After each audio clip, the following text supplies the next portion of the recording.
Patrick Miller. Uma salva de palmas pra Patrick! Ele é gerente geral de RH na V4 Company, sócio da V4 também e nosso amigo há alguns anos já, né? A cultura, ela precisa servir a estratégia. Então você tem que ter a estratégia do que o teu negócio quer, onde que o teu negócio ele quer chegar e como que a cultura vai ajudar nisso. Você sabe qual é o principal fator de uma equipe de alta performance? Cultura. Não, Um bom líder. não. Eu juro, a gente poderia passar a tarde toda aqui, porque é bem difícil, tá? Fala, galera! Sejam muito bem-vindos a mais um episódio do Bolha Podcast. O seu, o meu, o nosso podcast favorito. Sejam muito bem-vindos. E hoje temos um convidado muito especial para conversar com a gente sobre assuntos que a gente gosta muito: cultura, gestão, liderança. Exatamente. Apresenta o nosso convidado aí. Ele é gerente geral de RH na V4 Company, sócio da V4 também e nosso amigo há alguns anos já, né? É. Então estamos muito honrados de receber Patrick Miller. Uma salva de palmas pra Patrick! Seja muito bem-vindo, meu querido. Pô, muito obrigado. Como a gente tava falando, é um prazer enorme ver tudo que vocês construíram e poder estar aqui compartilhando um pouco de conhecimento. Parabenizo muito vocês por tudo que vocês construíram, pelo casal que vocês são também. A gente se conhece há bastante tempo. Muito já, tempo. Né? A gente tava falando aqui agora, antes de começar. Cara, tu estava lá quando eu pedi a Dó em namoro, com 14 anos. Segurou a Estava lá, velhinha. Segurando a vela, Aham. ouvindo você tocar violão. Isso aí. Tava nos 15 da Dó também. Exatamente. Nos 15 da Dó, eu toquei pra ela e, tipo, cantei e tal. Romântico, né? Pô, conquistar a gata. Exato. E quando chegou na hora de tocar, não tinha... Pedestal. Não tinha pedestal e não tinha um negócio pra segurar o violão. Como é que é o nome daquilo que eu já esqueci? Aquela Não faixa sei. pra segurar o violão lá, É. que tu bota pra ficar com o violão de pé. Aí eu falei, meu, me ajuda. Preciso que tu segura o violão. Aí eu acho que tu ficou segurando o eu violão lembro que com tinha o microfone. alguém junto. E alguém ficou... Foi o Barking. Isso. Aham, O outro Léo lá que ficou aham. segurando o microfone pra eu cantar. Caraca, Que mano. loucura. Que prazer tá aqui contigo. Muito obrigado por topar o convite. Tenho certeza que a galera vai gostar muito de ouvir e vai gerar muito valor pra galera também. Com certeza. Vamos pra Patrick, cima. pro pessoal que não te conhece, Legal. explique um pouquinho quem que é o Patrick, o que que ele faz na V4, qual que é um pouquinho do teu background e o que que tu pode colaborar aí pra galera também. Legal. Bom, eu tenho 26 anos, sou sócio na V4, me tornei sócio na V4 com 1 ano e 6 meses de empresa. Loucura. Eu entrei na empresa no momento que tinha umas 20 e poucas pessoas, mais ou menos, e hoje a V4 passa aí de 5 mil pessoas aproximadamente. Meu Deus. É. Hoje eu sou gerente geral do time de RH da V4, então envolve desde recrutamento e seleção, time de business partner, departamento pessoal e benefícios, endomarketing também. Então faço a gestão de toda essa galera e estou na V4 já fazem 5 anos, né? Bastante tempo. Então pude acompanhar a trajetória quando a empresa era bastante pequena para chegar no tamanho que chegou hoje, né? Com mais de 200 franquias, 8 mil clientes ativos também. Então hoje a minha função é literalmente liderar o time. Sempre cuidei muito da cultura da empresa também. Eu acho que a cultura é um dos pontos principais para a gente conseguir crescer o nosso negócio, porque é definitivamente o gestor invisível, como a gente fala, né? Uhum. E muitas empresas a gente percebe hoje em dia que não dão muito valor para a cultura, só que as coisas mudaram muito de um tempo para cá, né? A época da Revolução Industrial não se falava sobre cultura. Sim. O que é Era a cultura, questão, o né? que é cultura? Só que agora a gente entrou numa vertente muito que é olhando muito para a experiência da pessoa. A pessoa que trabalha dentro de uma empresa hoje, ela quer se sentir bem, ela quer se sentir pertencente. E empresas que não olham para sua cultura estão muito fadadas ao fracasso. Você pode ter certeza disso. Perfeito. E Patrick, até pra gente aprofundar um pouco nessa questão do partnership, cara, tu entrou na V4 e 1 ano e 6 meses depois tu já era sócio, né? Uhum. Explica pra galera um pouquinho do que é esse partnership da V4, como é que funciona, o que tu fazia antes. Isso que eu ia falar. Antes de, acho que, aprofundar um pouco de como funciona o partnership, eu acho que é interessante entender como é que foi essa tua jornada. Tipo, qual foi a tua primeira função Legal. e como é que se torna sócio em 1 ano e 6 meses, sabe? Legal, legal. Assim, antes de eu trabalhar na V4, eu trabalhei por 2 anos na Renner. Né? Uhum. Acho que todo mundo já comprou alguma blusinha, alguma coisa na Renner, né? Um presente desesperado ali e tal. E aí pensa que eu vim da Renner, que é uma empresa bastante tradicional. Né? E nada a ver com marketing, Nada a ver com marketing. Eu trabalhava como operador de caixa, né? Então shopping de domingo a domingo, aquela coisa toda. Loucura. E aí chegou um momento da minha jornada, eu sempre falo muito disso, que um dia eu vi o contra-cheque de uma gerente de loja. E eu via, sei lá, que a gerente de loja ganhava 5, 6 mil na época. E aí eu olhei pra aquilo e fiquei pensando o seguinte, cara, eu vou trabalhar durante 2 anos ainda, porque eu tinha sido promovido de caixa pra caixa treinador, tinha mais algumas funções pra eu chegar até a gerência de loja. E aí eu vi o seguinte, pô, essa pessoa ganha 5, 6 mil reais por mês. Eu vou continuar trabalhando aqui durante 2 anos, vou ganhar esse valor, que eu sei que não é um valor pequeno, porém eu não vou ter minha liberdade, né? Tipo assim, eu não tinha na Renner a escolha de sair num sábado de tarde. Sábado de tarde é o dia mais importante, o dia que todo mundo vai pro shopping comprar. E aí eu fiquei pensando o seguinte, pô, eu gosto de ter o poder de escolha. Se eu quiser trabalhar no sábado, eu vou, se eu quiser, não. E eu lembro que a Renner não conseguia me dar isso. Então eu pedi demissão, saí da Renner na época, e o mais engraçado é que eu pedi demissão e deu uma semana depois veio a pandemia, né? Isso foi em 2020. E aí, cara, o mundo virou assim, né? Porque eu até tentei voltar pra Renner. A Renner tem uma cultura que depois que tu sai, tu não consegue voltar.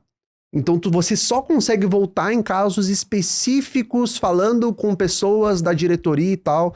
E aí eu pensei, putz, acho que vai ser muito complexo mesmo. E quando eu pedi pra sair foi um choque gigantesco, assim, porque as pessoas não imaginavam que eu ia pedir pra sair, só que eu falei, pô, isso aqui não é pra mim. Eu fiquei aproximadamente uns 7 meses desempregado, até que eu encontrei a V4. Eu encontrei a V4 numa vaga do Facebook, na época. Era um vídeo do Denner explicando um pouco sobre a empresa. A gente tinha acabado de se mudar pro escritório em São Leopoldo. E eu falei, cara, é o que tem? Eu vou entrar nessa empresa, parecia ser diferente. Na época a gente era bem polêmico, assim, em relação a modelo de falar. A gente tinha alguns slogans que era tipo assim, agência não funciona, umas paradas assim. A V4 cresceu num arquétipo bastante agressivo, né? E aí eu lembro que aquela agressividade meio que me chamou a atenção. E eu falei assim, pô, vou me candidatar nessa empresa aqui. Eu lembro que eu fiz 2, 3 entrevistas aproximadamente. E eu entrei na V4 como vendedor. Eu entrei lá... Nossa, eu não sabia disso. Eu não sabia disso entrei também. como vendedor, eu fazia prospecção ativa. Eu prospectava empresas para vender a V4. Né? E aí eu entrei lá, eu não tinha zero experiência com vendas praticamente, porque na Renner era bem diferente. Eu ganhava R$1.000 por mês. Sério? R$1.000 por mês. Ganhava R$1.000 por mês. Eu tinha algum comissionamento que era tipo assim, R$30 por reunião acontecida, algo assim. E comecei minha jornada lá como vendedor. Quando eu entrei na V4, um dos pontos que eu gosto muito de falar é que o teu escritório, para todo mundo que tá escutando, que tá ouvindo, enfim, o teu escritório ele tem que ser um ambiente sexy. Porque esse foi um dos pontos, quando a gente fala um pouco sobre cultura organizacional, a cultura de uma empresa, ela sempre se divide em 3 principais pilares. Imagina um iceberg, tá? A ponta do iceberg que está para fora são os elementos visuais.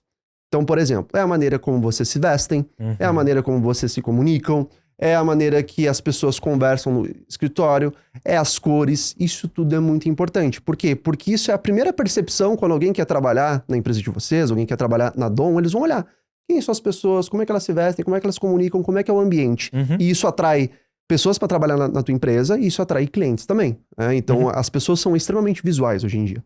E eu lembro que na V4, quando eu entrei, era um ambiente muito lindo. E eu fiquei pensando, pô, eu tava num ambiente Renner, que era um shopping, que era bonito, mas era um ambiente um pouco diferente. E eu cheguei pra V4 e falei, pô, esse ambiente é legal. Por exemplo, os armários, assim, os armários tinham o nome do Silvio Santos, da Anitta, uma parada assim, eu peguei, pô, essa cultura é um pouco diferente. E aí, pra completar, o segundo nível da cultura, né, a gente fala sobre os valores, então eu tenho um manual de cultura, quais são os teus valores, de fato. E o último nível, que é um dos mais importantes, que é como as pessoas realmente são na prática. E o que muitas empresas vacilam? Você tem uma empresa bonita, você tem valores super legais e chega na prática, a galera faz um monte de fofoca e não contribui pra cultura. Então, quando eu entrei naquilo, eu pensei assim, cara, tinha umas 20 e poucas pessoas, a V4 era muito comercial, tinha muita gente no time de vendas, e eu comecei a fazer prospecção ativa. E era basicamente assim, 100, 120 ligações por dia, 3 horas em linha, e eu fiquei aproximadamente uns 3 meses nessa jornada até eu migrar para a área de people, né? Então, comecei no comercial, de fato, e foi uma das coisas que mais abriu portas pra mim, eu ter passado por esse processo de prospecção ativa. Desculpa interromper esse episódio, mas se você é dono de agência, eu tenho um recado muito importante pra você. Agora, os ouvintes do Bolha têm 10% de desconto no Agência Organizada. A nossa formação voltada pra gestão e organização de processos internos pra agências. Se você quer saber mais, é só escanear o QR Code que tá aparecendo na tela ou clicar no primeiro link da descrição. O nosso time vai entrar em contato pra te passar todas as informações. Agora sim, de volta pro episódio. Porque isso me deu muito fundamento depois, porque deu a cancha. Exato, exato. Por quê? O que aconteceu? Eu parei de prospectar empresas e comecei a prospectar pessoas. Então, eu saí da função de BDR, que falam, né? O BDR que prospecta, e virei headhunter. Então, aquele gelo que eu tinha de sair prospectando empresa pelo telefone, quando eu cheguei pra prospectar pessoas, era muito fácil. Porque eu tomava um monte de não. Sim. Então foi basicamente assim quando eu comecei. E aí eu não tinha noção muito bem do que era a sociedade. O que foi que me chamou a atenção? Que tinha um quadro na empresa com todos os sócios, e aquele quadro era um quadro extremamente bonito. E eu Tipo, as fotinhos, assim, deles. Tipo assim, pensa que toda vez que a gente faz a gente traz alguém pra sociedade da V4, a gente faz um evento em São Paulo. E esse evento existe a foto oficial, que é as pessoas que se tornaram sócias, elas estão segurando um quadrinho, assim, da sociedade em si, é tirada essa foto, a gente pega essa foto e coloca no escritório. E aí, o que eu vi? Eu não sabia direito o que era sociedade, eu não tinha consciência, mas aquelas pessoas que estavam ali, eu pensava, cara, aquelas pessoas ali são fodas. Sim. E eu quero estar ali. Então, eu entrei como vendedor, continuei a minha jornada em People, mas eu não tinha muito essa questão da ideia do que é a sociedade. Por isso que o ponto de elementos visuais é muito interessante. Sim. Porque eu não tinha noção do que era a sociedade, mas eu vi aquela foto e pensei, putz, Foda. eu quero estar lá. Sexy. Sexy. Sexy. Caras parecem muito fodas, eu quero estar lá. Total. Cara, e até assim, ó, tu falou uma coisa agora. Um dos insights mais fodas que tu já me deu, cara, foi uma coisa que transformou drasticamente a Dom e o processo que a gente faz aqui. A gente tava trocando uma ideia uma vez e tu me falou assim, cara, uma coisa que a gente fez na V4 que mudou completamente o nosso jogo foi a gente implementou um processo comercial pra dentro do processo de contratação. Então, o nosso processo de contratação hoje funciona exatamente igual a um processo comercial. Daí eu lembro de até te perguntar, tá, mas como assim? Dele, imagina o processo comercial que vocês já fazem hoje. Agora pensa aquilo, em vez de prospectar cliente, a gente prospectar pessoas. E, cara, foi só isso que a gente falou. Então, foi um papo muito rápido, a gente depois trocou. Foi lá no aniversário do Vini, lembra? E, cara, aquilo ali alugou um triplex na minha cabeça. E aí, todo o nosso modelo de contratação hoje tá fundamentado nesse insight que tu me deu, meu. Uma venda. Nesse insight que tu me deu, de tipo assim, pega teu processo comercial e replica pro processo de contratação. Faz idêntico. Que eu entendo que é muito, talvez, até do teu background, né? Total. Que tu usou isso lá atrás. Pô, tu entrou em vendas, depois quando tu foi pra contratar gente, tu também trouxe esse viés. Hoje é um pouco do viés que vocês usam, né? Dessa questão de contratação. Então, vocês prospectam as pessoas, traz de outras empresas, enfim.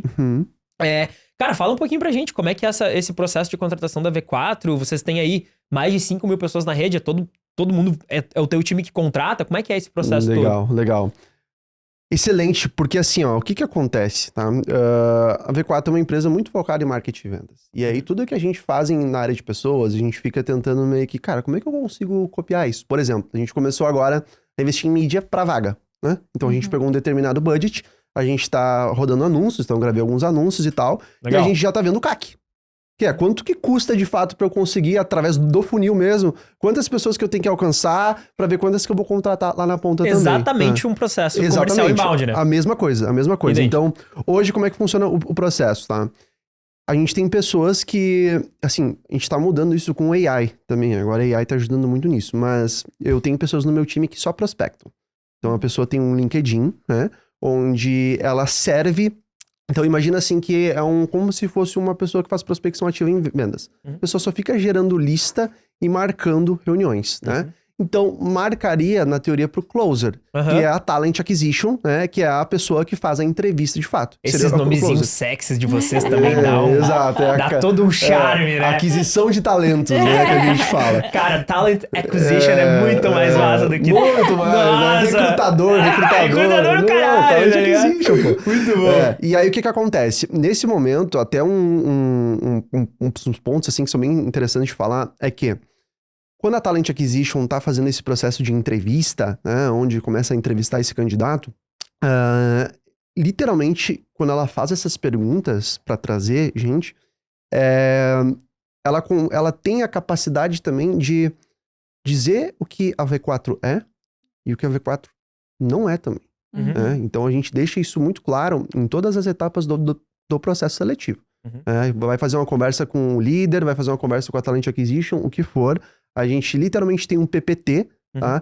Que diz, pô, a história da V4, o que é a V4. A gente sempre deixa pra fazer isso um pouco mais depois da entrevista, porque eu posso enviesar, né? No momento que eu digo assim, ó, o que é, o que não é, a pessoa vai utilizar aquilo a favor dela. Então, a gente dá uma breve explicação sobre a empresa, né? Explica um pouquinho, e depois a gente deixa muito claro o que é e o que não é.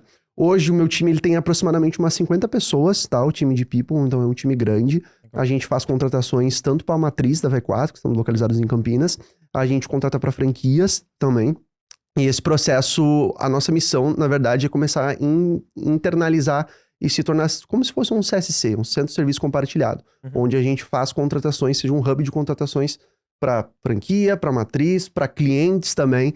Então a visão tá mais ou menos essa. Então é muito importante, assim, acho que replicar, porque hoje o teu talento, você tem um custo, né? Você tem um custo da ferramenta, do LinkedIn Recruiter, que é uma ferramenta cara. Você tem o custo do tempo de entrevista das pessoas também. E tudo isso a gente tem que metrificar como se fosse venda, né? Então, se eu colocar 2 de mídia no LinkedIn, quanto que isso me volta, de fato? Então, olhar isso de um aspecto comercial é muito importante e, com certeza, foi um dos principais diferenciais. Por quê? Porque a tua empresa também tem que saber se vender. O mercado está extremamente competitivo e, querendo ou não vou generalizar aqui, né? Mas querendo ou não, as melhores pessoas estão trabalhando. E você tem que ter um diferencial que é, por exemplo, se eu vejo que o Leonardo é uma excelente pessoa, tem uma experiência bacana, eu vou abordar ele e eu vou chegar para ele e falar, olha só, a realidade aqui é assim. Eu te garanto que a experiência aqui é muito melhor. Então, esse foi um dos principais cases que fez com que eu me tornasse sócio da V4, que é, eu sabia vender a V4 muito bem e sabia vender a cultura da V4 muito bem. Para outros colaboradores, possíveis colaboradores. Exato. Então, por exemplo, eu tinha uma pessoa que ganhava 10 mil reais no PicPay, eu conseguia trazer ela por 5. Porque eu falava, olha só, aqui a cultura é de liberdade, aqui você vai ter isso, você pode se tornar sócio também. Então, essa maneira foi muito importante, que eu consegui fazer mais de 120 contratações, só trazendo pessoas de outras empresas e trazendo pra V4. Então, nem sempre o cara vinha pra ganhar mais. Nem sempre vinha pra ganhar mais. Às vezes o cara vinha pra ganhar menos, comprado no sócio, nesse sonho da sociedade, do partnership, da V4, da cultura. Exato. E principalmente aquela frase, né, que quem acorda cedo consegue as melhores oportunidades, né? E eu falava, olha só, a V4 é uma empresa X, eu acreditei muito do quanto a empresa ia crescer, e eu falava, olha só, quer vir pra cá agora? A empresa vai crescer muito, a onda que você vai surfar é muito boa. Então a pessoa pensa, ela tava lá num PicPay da vida, uma empresa gigantesca, mais tradicionalista, tu pode tomar o risco e vir pra uma startup. E esse risco que muitas pessoas tomaram acabou dando muito certo. Sim, muito como o teu próprio caso, né? O meu próprio caso também. E tu era case também, então podia usar. Total, podia usar o meu case a favor. Ô, Patrick, e quando tu foi pro time de People, já tinha um time de People? Legal. Ou tipo, tu fundou esse setor? Assim, quando eu cheguei no time de People, tinha uma pessoa, o Gustavo Pontin, que foi um dos melhores líderes que eu tive. O Gustavo era um cara que ele transicionava por muitos times, assim. Então ele começou no time de People, ele foi pra educação depois. E foi eu e ele, basicamente, né? Desde o início ali, depois o time começou a crescer. E desde montar os forms, com pergunta pra entrevista, aprender muita técnica também. E esse Gustavo, ele era sócio. E olha só que ponto curioso. Ele saiu da V4 ano passado. E com o exit dele, ele colocou aproximadamente 10 milhões no bolso, com as ações que ele tinha da V4. Ele virou pai, né? Tem o Dante, o outro filho, eu não sei como é que é o nome. E ele fez um exit, né? Ele surfou por vários setores da V4. E aí ele saiu do People na época, acho que ele ficou 1 ano, 2 anos aproximadamente. E ele saiu ano passado. Ele tinha uns 8 anos de V4 aproximadamente, colocou 9 ponto alguma coisa milhões no bolso e foi um grande case de partnership também. Então não comecei sozinho, mas eu comecei junto com o Gustavo. E a prova também de que faz da ROI tu investir a tua carreira dentro de uma empresa, obviamente, que é terreno fértil, né? Sempre falo pra galera. A Dom, a gente tá, como gestão, garantindo que a Dom seja terreno fértil. Pra que quem invista aqui dentro possa colher frutos como esses. Né? Mas só pra gente fechar ali a questão do partnership, Patrick. Tu, então, ficou 3 meses como vendedor, entrou nessa área de people, que tinha uma pessoa junto contigo, e aí, como que o Patrick de fato vira sócio? Legal. Essa história ela é bem interessante porque é o seguinte, quem é do comercial vai entender um pouco o que eu tô falando, que é, quando eu optei por sair do time comercial e fui pra área de pessoas da V4, eu comecei a sofrer um certo bullying, que é, tu vai sair do melhor time de vendas do Brasil pra avaliar currículo no RH, né? E aí eu fiquei naquela, será que eu faço e tal, não sei o que. Daí eu lembro que na época eu cheguei pra conversar com o Denner. Eu falei, Denner, olha só, eu tô no time de vendas, eu tô mandando bem no time de vendas, só que assim, eu vejo que eu me encaixo muito mais na área de pessoas. Eu gosto muito de comportamento humano, sou entusiasta do comportamento humano. E eu cheguei pro Denner e falei o seguinte, Denner, o que eu faço, cara? Era no almoço na época. E ele falou, cara, o que tu tem que entender? todas as áreas da V4 vão ser grandes. Hoje, só que tipo assim, pensa, cara, eu não conseguia acreditar nisso, porque tinha 2 pessoas no People. Sim, tinha 20 bonecos na empresa inteira, tá ligado? Na verdade, tinha uma só, porque eu não tinha migrado ainda. Sim. Então eu falei assim, pô, daí eu falei pra ele, tá, mas a galera tá meio que falando isso comigo pra eu ficar no time de vendas, o que eu faço? E aí o Denner falou, cara, todas as áreas elas vão crescer, só que automaticamente, quanto mais vendedores eu coloco num time, mais vai vender. Agora, RH não é tão proporcional assim, né? E aí ele falou isso e eu pensei, tá, eu tô aqui no time, sei lá, a V4 devia ter umas 20, 30 pessoas na época, quase tudo era comercial. E eu falei, pô, onde que é mais fácil eu me destacar? É eu me destacar no comercial ou é pra ir pra uma área onde ninguém tá indo? Então, por exemplo, quando eu entrei, eu tinha um líder meu, que ele não era sócio, e eu me tornei sócio antes que ele. Porque eu saí do time de vendas, que era muita competição ali, fui pra uma área de people onde era que eu gostava, e aí eu comecei a brilhar ali. Qual que foi o case de fato, tá? Nossa, meu puta case. Genial. Total, porque... Atacante todo mundo quer ser, né, meu? Mas lateral direito. Exato. A competição é menor, né? Mas alguém vai ter que ser lateral direito. Alguém vai ter que Roberto ser. Carlos, Marcelo, os caras estão aí, tá ligado? Não, Exatamente e o que chama atenção Porra. pra mim, que não sabia dessa história, dos detalhes, é a intencionalidade. Total. No sentido disso, assim, de enxergar a oportunidade, né? Total, eu digo que visão, sempre falo que saber jogar o jogo corporativo é algo muito interessante, assim, a capacidade que tu tem de analisar cenários e ver onde é que tu pode ir, que tu vai ter mais ganho. Então, o que aconteceu na época? A V4 começou a crescer muito porque a gente começou a expandir muito o nosso time comercial. Então, pensa, eu já tinha vivido 3 meses dentro do comercial e eu comecei a contratar pra eles. Então, o que aconteceu? Eu sabia muito qual que era o perfil que a gente precisava, eu sabia vender o produto muito bem e eu tinha muita conexão com os stakeholders do comercial. Então, eu meio que fiz 2 funções na época, que é, eu atuava como talent acquisition, como headhunter, prospectando pessoas, e ao mesmo tempo eu atuava como business partner. Para quem não sabe o que é business partner, é como se fosse um parceiro do líder e do liderado. Então eu tenho uma pessoa de RH que está junto ajudando o líder a tomar boas decisões e ajuda o liderado também a crescer na carreira, né? Então é uma pessoa que meio que intermedia. E como eu contratava na época, eu conseguia auxiliar muito o líder, que era o Rômulo, e falava assim, ó, Rômulo, acho que essa pessoa podia ficar aqui, essa aqui, essa aqui. Então, qualquer pauta que acontecia, eu era um recurso muito importante, porque além de eu contratar as pessoas, que a V4 passou por um crescimento muito acelerado de 2020 para 2022, aproximadamente, eu ajudava muito os líderes nisso, né? Porque tu também acompanhou desde a contratação até o momento que o cara já tava lá dentro, o ongoing do cara dentro da empresa. Total. Então, eu meio que virei essa posição e eu sempre fui muito comercial. Então, até hoje, assim, pô, sou muito apegado no time de vendas, os processos de vendas, apoio muito a galera de vendas, porque foi muito da onde eu vim e o que me fez eu criar muito case, né? Então, essa parceria comercial foi muito importante. Eu sempre gosto de falar, teve um ponto que, quando eu fui para me tornar sócio, e por isso que eu falo tanto sobre cultura, a V4 a gente faz um evento em São Paulo. Esse evento tinha, na média, umas 1.000 pessoas, mais ou menos, então a gente se reúne todo mundo do Brasil tem show, palestra o dia inteiro, e no final a gente fala quem foram os sócios, né? E nesse evento teve uma dinâmica, eu não sabia, porque eles não dizem que vai se tornar sócio, é meio que efeito surpresa, né? Chega lá, recebe a placa e tal. E nesse dia eles fizeram um evento, uma espécie de uma dinâmica, mais ou menos, que era uma dinâmica de bingo. Então pensa, tinha vários franqueados, várias pessoas que trabalhavam na V4, tu ganhava uma cartelinha e tinha uns 9 quadradinhos pra você preencher. Que era tipo assim, eu já gerenciei mais de 200 mil de mídia no Google Ads, eu tenho uma franquia com mais de 20 investidores, eu tenho isso aqui. E as pessoas tinham que ir completando, tá, esses quadradinhos. E aí tinha um quadradinho específico que era assim, ó, eu sei todas as atitudes e comportamentos da V4 Company de Core. Eu sei todos os valores da V4 de Core, né? E o que acontecia? As pessoas iam saindo correndo, assinar as coisas, e algumas pessoas vieram até mim pra falar assim, Patrick, tu sabe os valores da V4? E eu sabia porque eu fazia o onboarding também, né? Sim. Eu recebia a galera também. E aí o que aconteceu? As pessoas começaram a gritar bingo, né? Bingo, bingo, e iam pro palco. E quando chegava no palco, o Denner falava, ok, quem é que foi a pessoa que assinou, que disse que sabe os valores da empresa de core? Ah, foi o fulano. Fulano, vem cá. Fala aí agora, na frente de todo mundo. E eu juro pra vocês, umas 6, 7 pessoas foram pro palco e ninguém falou, ninguém sabia.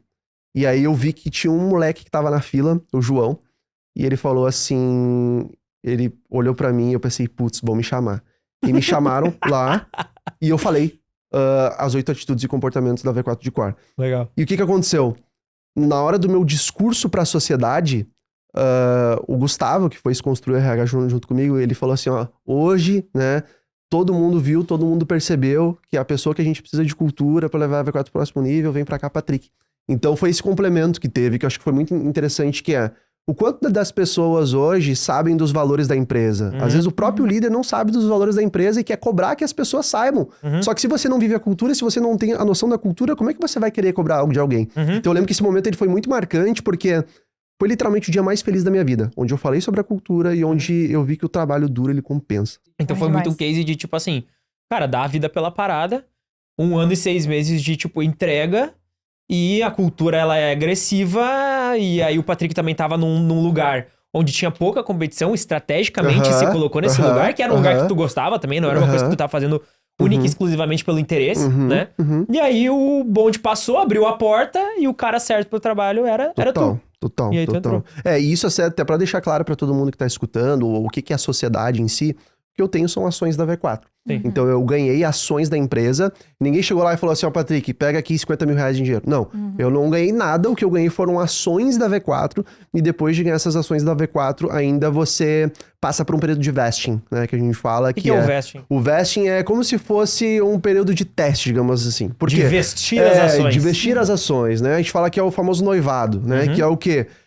Você precisa entender se você vai agir como sócio, se você vai ter uma postura de sócio, porque sócio é a maldição do exemplo. Sim. Não é porque ser sócio agora é glamour. Não, sócios a todo momento, teus comportamentos, eles estão vigiados. Por quê? Porque você é sócio ali. Sim. Então, o que acontece? Existem pessoas que se tornam sócias e às vezes dão algo no ego. Não, Sim. às vezes algo no ego. Tipo assim, me tornei sócio, agora, pô, eu posso fazer isso, eu posso fazer aquilo. Então, tem muitas pessoas que entram na V4 e não passam no vesting. Não passam no vesting. Por quê? Porque é muito difícil você se manter como sócio, as suas atitudes, seu comportamento, você tem que ser um exemplo. E alguém avalia isso? Avalia. E tem gente que cai. Muita gente que cai. Tá? Teve pessoas, por exemplo, que quando eu me tornei sócio, foram um conjunto com 5 pessoas. Hoje eu vou dizer que, sei lá, na época 2 passaram do vesting, eu e mais uma e tal. Porque... As outras 3 não caíram passaram. E aí saem da empresa. Porque não é fácil, assim. E eu acho que é muita questão de ego, né? Dentro do jogo corporativo tem que saber muito lidar com o ego, porque o ego, ele pode puxar lá pra baixo. E eu acho que muitas pessoas vacilaram nisso também, é uma coisa que a gente tem que cuidar, né? E quanto tempo é esse período de vesting? 1 ano. 1 ano. Na época era 1 ano, hoje a gente tá fazendo 2 anos. E aí é um tempo realmente de teste, tá com o alvinho nas costas. Exato, com o alvo nas costas. E aí depois disso, obviamente, não acaba, né? Não acaba. Querendo ou não, esse alvo tá pro resto da vida, né? Pro resto tá da vida, marcado. pro resto da vida. É como Depois... tu falou, é o fardo. Né? É o fardo, é o fardo. Maldição? A maldição do exemplo. Maldição do exemplo. A maldição Baita frase. do exemplo. Cara, maravilha. E voltando um pouco ali na questão da contratação de novo, só pra entender assim um pouco mais do processo prático mesmo, tu comentou que hoje, por exemplo, assim, vocês abordam a galera no LinkedIn. Hoje vocês estão rodando, então, um processo como se fosse um outbound de prospecção, abordando a pessoa no LinkedIn, e um processo inbound, que é faço anúncio e capto pra uma landing page, pra um formulário, enfim, começo e entro em contato com essas pessoas. Quando eu entro em contato, por exemplo, no LinkedIn, eu entro e falo o quê? Tá. Tipo assim, eu digo o quê? Como é que eu convenço essa pessoa a ir pra uma call comigo? Eu explico um pouco da vaga, não explico? Como é que eu faço pra ser sexy já nesse primeiro momento? Legal. O que eu vejo, tá? Hoje em dia, querendo ou não, o mercado ele tá bastante aquecido. Qual que é o tipo de abordagem que eu gosto no LinkedIn quando a gente tá entrando em contato com algum candidato?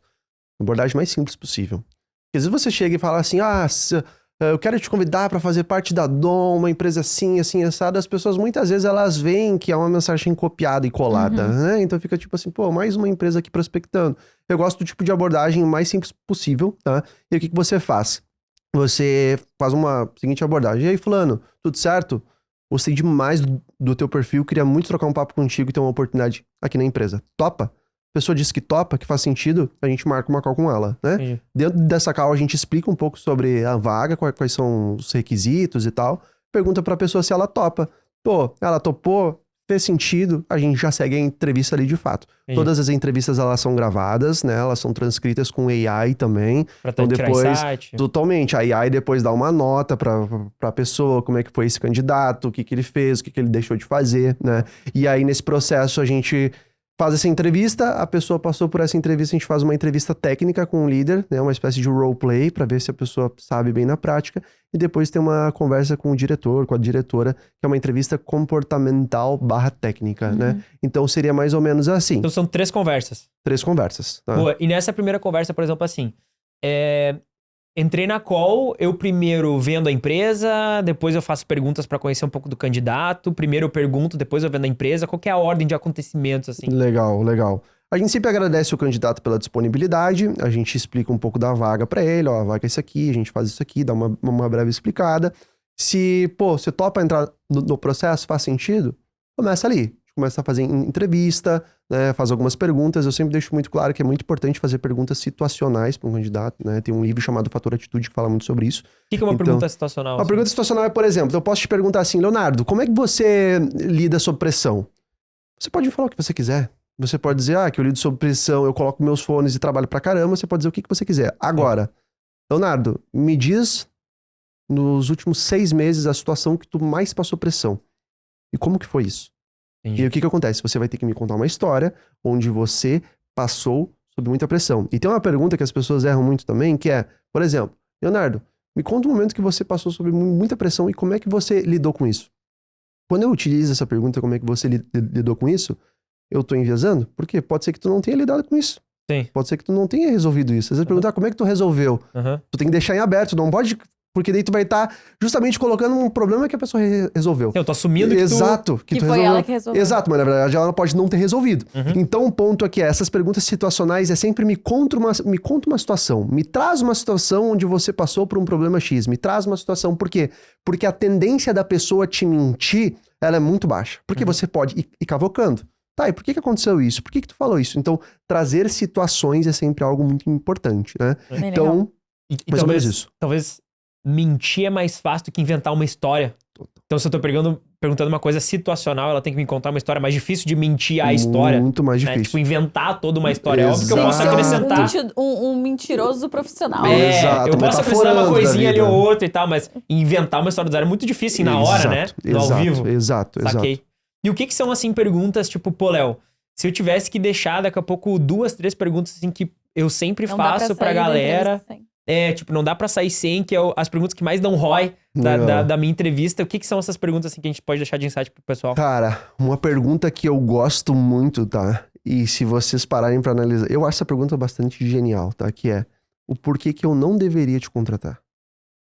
Tá. Entende? Por que eu não deveria te contratar? Exato. Em vez de eu te perguntar por que eu deveria te contratar, a pessoa ela vai falar o seguinte... tu deveria me contratar porque eu sou bom nisso, que eu faço isso aqui, eu faço Tô aqui. muito dedicado. Exato. Agora, por que eu não deveria te contratar? Saquei. Esse tipo de pergunta faz a pessoa olhar um pouco quais são os pontos ruins dela. E não tem problema a pessoa trazer os pontos ruins, tá? Eu sempre digo, toda pessoa tem pontos positivos, tem pontos negativos. Eu acho essa pergunta muito boa, tá? Porque a pessoa vai ter que trazer um pouco da vulnerabilidade dela, das dores que ela tem. E essa é a expectativa que vocês têm? Total. É que a pessoa, tipo, seja sincera Eu mesmo. prefiro que a pessoa seja sincerona do que fique enrolando, entendeu? Aham. Então, pô, Patrick, olha só, eu tenho dificuldade com isso, eu tenho problema com isso. Por quê?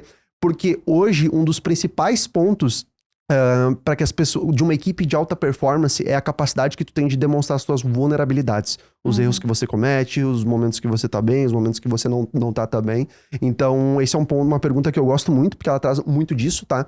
E um outro ponto que é, você tá competindo com essa vaga, tá? Com outras pessoas. Com uma outra pessoa, por exemplo. O porquê que essa pessoa é melhor do que tu? Sim. Porque ela vai ter que trazer, de novo, pontos que é, pô, talvez essa pessoa saiba mais de planilha do que eu. Talvez eu não sou tão bom nisso. Então, a capacidade que tem da pessoa demonstrar vulnerabilidade, ela é essencial pra gente consiga entender como ser um bom líder também. Porque hoje, por exemplo, chega alguém aqui na Dom meio de cara fechada. Se a pessoa não te fala, às vezes fica ruim de você... Como é que você vai ajudar essa pessoa? Resolver o Então, problema. Ela se torna uma pessoa pouco treinável, né? Total. Porque o ponto todo aqui, gente, ele tá muito baseado no... Você sabe qual é o principal fator de uma equipe de alta performance? O principal fator, assim... Pô, tem que ter isso aqui. Se você fosse arriscar, o que tu diria? Cultura, Cultura? alinhamento. Não. Um bom líder. Não. Eu juro, a gente poderia passar a tarde toda aqui. Porque é bem difícil, tá? O Google, durante 2 anos, ele analisou aproximadamente 180 equipes, tá? Pra verificar, cara, o que é o fator de alta performance? E ele chegou... O que define? E ele chegou em 5 pontos, tá? Eu não lembro todos os 5 agora, mas eu lembro dos 2 principais. O segundo é confiabilidade, a relação de confiança. E o primeiro fator de uma equipe de alta performance é segurança psicológica. Que é, a pessoa, hoje aqui na Dom, ela se sente segura pra errar ela se sente segura para compartilhar os desafios dela, ela consegue transmitir as fraquezas, as forças dela. Então, isso vem muito do líder, né? Do comportamento que o 100%. líder tem de, tipo assim, pô, eu tô contigo na boa e na ruim. Porque o ponto da liderança aqui, de fato, é conseguir desbloquear os caminhos, né? Uhum. Então, voltando pro processo de entrevista, se eu sei que essa pessoa, ela tem postura para trazer a vulnerabilidade dela, para mim, como gestor, é muito mais fácil de eu liderar ela. Porque é preferível uma verdade que dói do que uma mentira que conforta. Eu prefiro que você me diga o que tá acontecendo do que você fique tentando enrolar. Então, esse ponto, se você consegue pegar esse tipo de profissional que tem essa maturidade dentro de uma entrevista, de falar, olha só, eu não sou tão bom nisso, perfeito. Porque nenhum candidato é perfeito, de fato. Sim. Então, perguntas que façam que ele demonstre a vulnerabilidade dele, pra mim, são perguntas essenciais para o ambiente corporativo também. Legal. Pô, puta insight foda, cara. Ô, Eu tô- Patrick, Deixa eu só complementar isso que tu falou. Eu tô olhando pra trás agora, tô pensando em algumas pessoas da Dom, que a gente conseguiu, assim, desenvolver muito aqui dentro, e todas elas tinham isso em comum. Segurança psicológica. Uhum. Elas tinham, por exemplo, num alinhamento 1 a 1 com a gente, Uhum. uma abertura muito grande pra falar dos seus problemas. Pra Uhum. falar, meu... É assim, tanto da nossa parte quanto da parte dela, né? Então, mas eu pra acho gente... que a gente é igual com todo mundo. Mas eu acho que o principal diferencial é isso que o Patrick falou. É da É pessoa. a pessoa se colocar numa posição de vulnerabilidade. Mas eu digo assim, que a gente conseguiu desenvolver essa segurança psicológica com a pessoa, dela poder se abrir. Meu, tô fazendo cagada. Ou tô passando por um momento difícil. Ou eu também poder falar pra ela, pô, meu, tu tá fazendo cagada. Uhum. Com todo respeito, todo carinho do mundo, tá fazendo cagada, né? Porque essa pessoa tá fazendo de fato, né? Pô, meu, muito legal esse site. Genial, tá? O que eu queria perguntar é, pela tua experiência, eu entendo que talvez a gente vai ter que generalizar, né? Uhum. Mas é melhor contratar alguém já com a bagagem, tipo, alguém já pronto, Uhum. ou alguém pra treinar do zero? Depende do nível de maturidade do teu negócio, tá? O que acontece? Mas hoje no tamanho da V4. Tamanho da V4, eu acho que assim, ó, eu sempre gosto muito de trazer a questão de people skill, né? Que falam do soft skill e do hard skill, tá? Eu sou, assim, tem determinadas posições que você precisa de alguém que tem uma bagagem técnica. Né? Não Tem vai ter como determinadas fugir. que não vai ter como fugir. E às vezes a pessoa não é a mais aculturada possível. Porque quando a empresa começa a crescer, tem muitas pessoas, tá? Às vezes tu precisa, cara, de um, sei lá, um desenvolvedor com aquela skill X e daqui a pouco não é a pessoa mais aculturada, ok. Mas eu vejo que isso depende do momento de maturidade. Hoje eu equilibraria um 50-50, tá? Por um momento, quando uma empresa tem, sei lá, seus 15, 20, 30 colaboradores, eu gosto muito mais de olhar para esse ponto da cultura de uma pessoa treinável do que uma pessoa que já tem a capacidade técnica. Por quê? Porque muitas vezes ela vem com vícios, tá? Então, depende muito da maturidade. Eu gosto muito de olhar para ambos hoje, 50-50, se eu fosse colocar. Mas, pro início, é muito melhor ter pessoas confiáveis, pessoas treináveis. Por quê? Porque geralmente tu não tem muito processo documentado.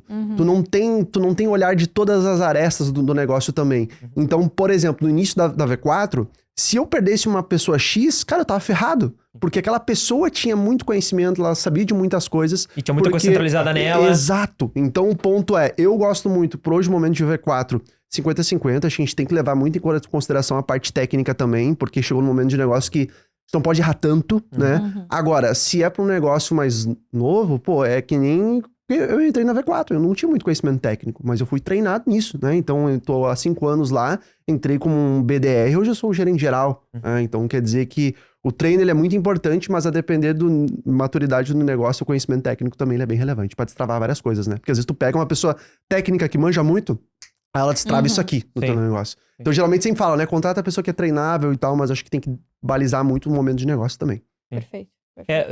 A minha leitura é que tu era um cara que talvez não tinha todo o conhecimento técnico, mas tava muito olhado culturalmente, tinha muita fome, queria fazer acontecer. Total. E no momento de tirar o negócio do chão, que era o momento que tu entrou na V4, né? Total. Era isso que a V4 precisava. Total. Gente que fosse fazer a coisa acontecer, sem necessariamente ter todo o nível técnico, que assim, nem era necessário. Uma empresa com 20, 30 pessoas não tem tanta sofisticação assim. Não tem. Não precisa de tanta sofisticação técnica pra fazer acontecer. O mínimo, né?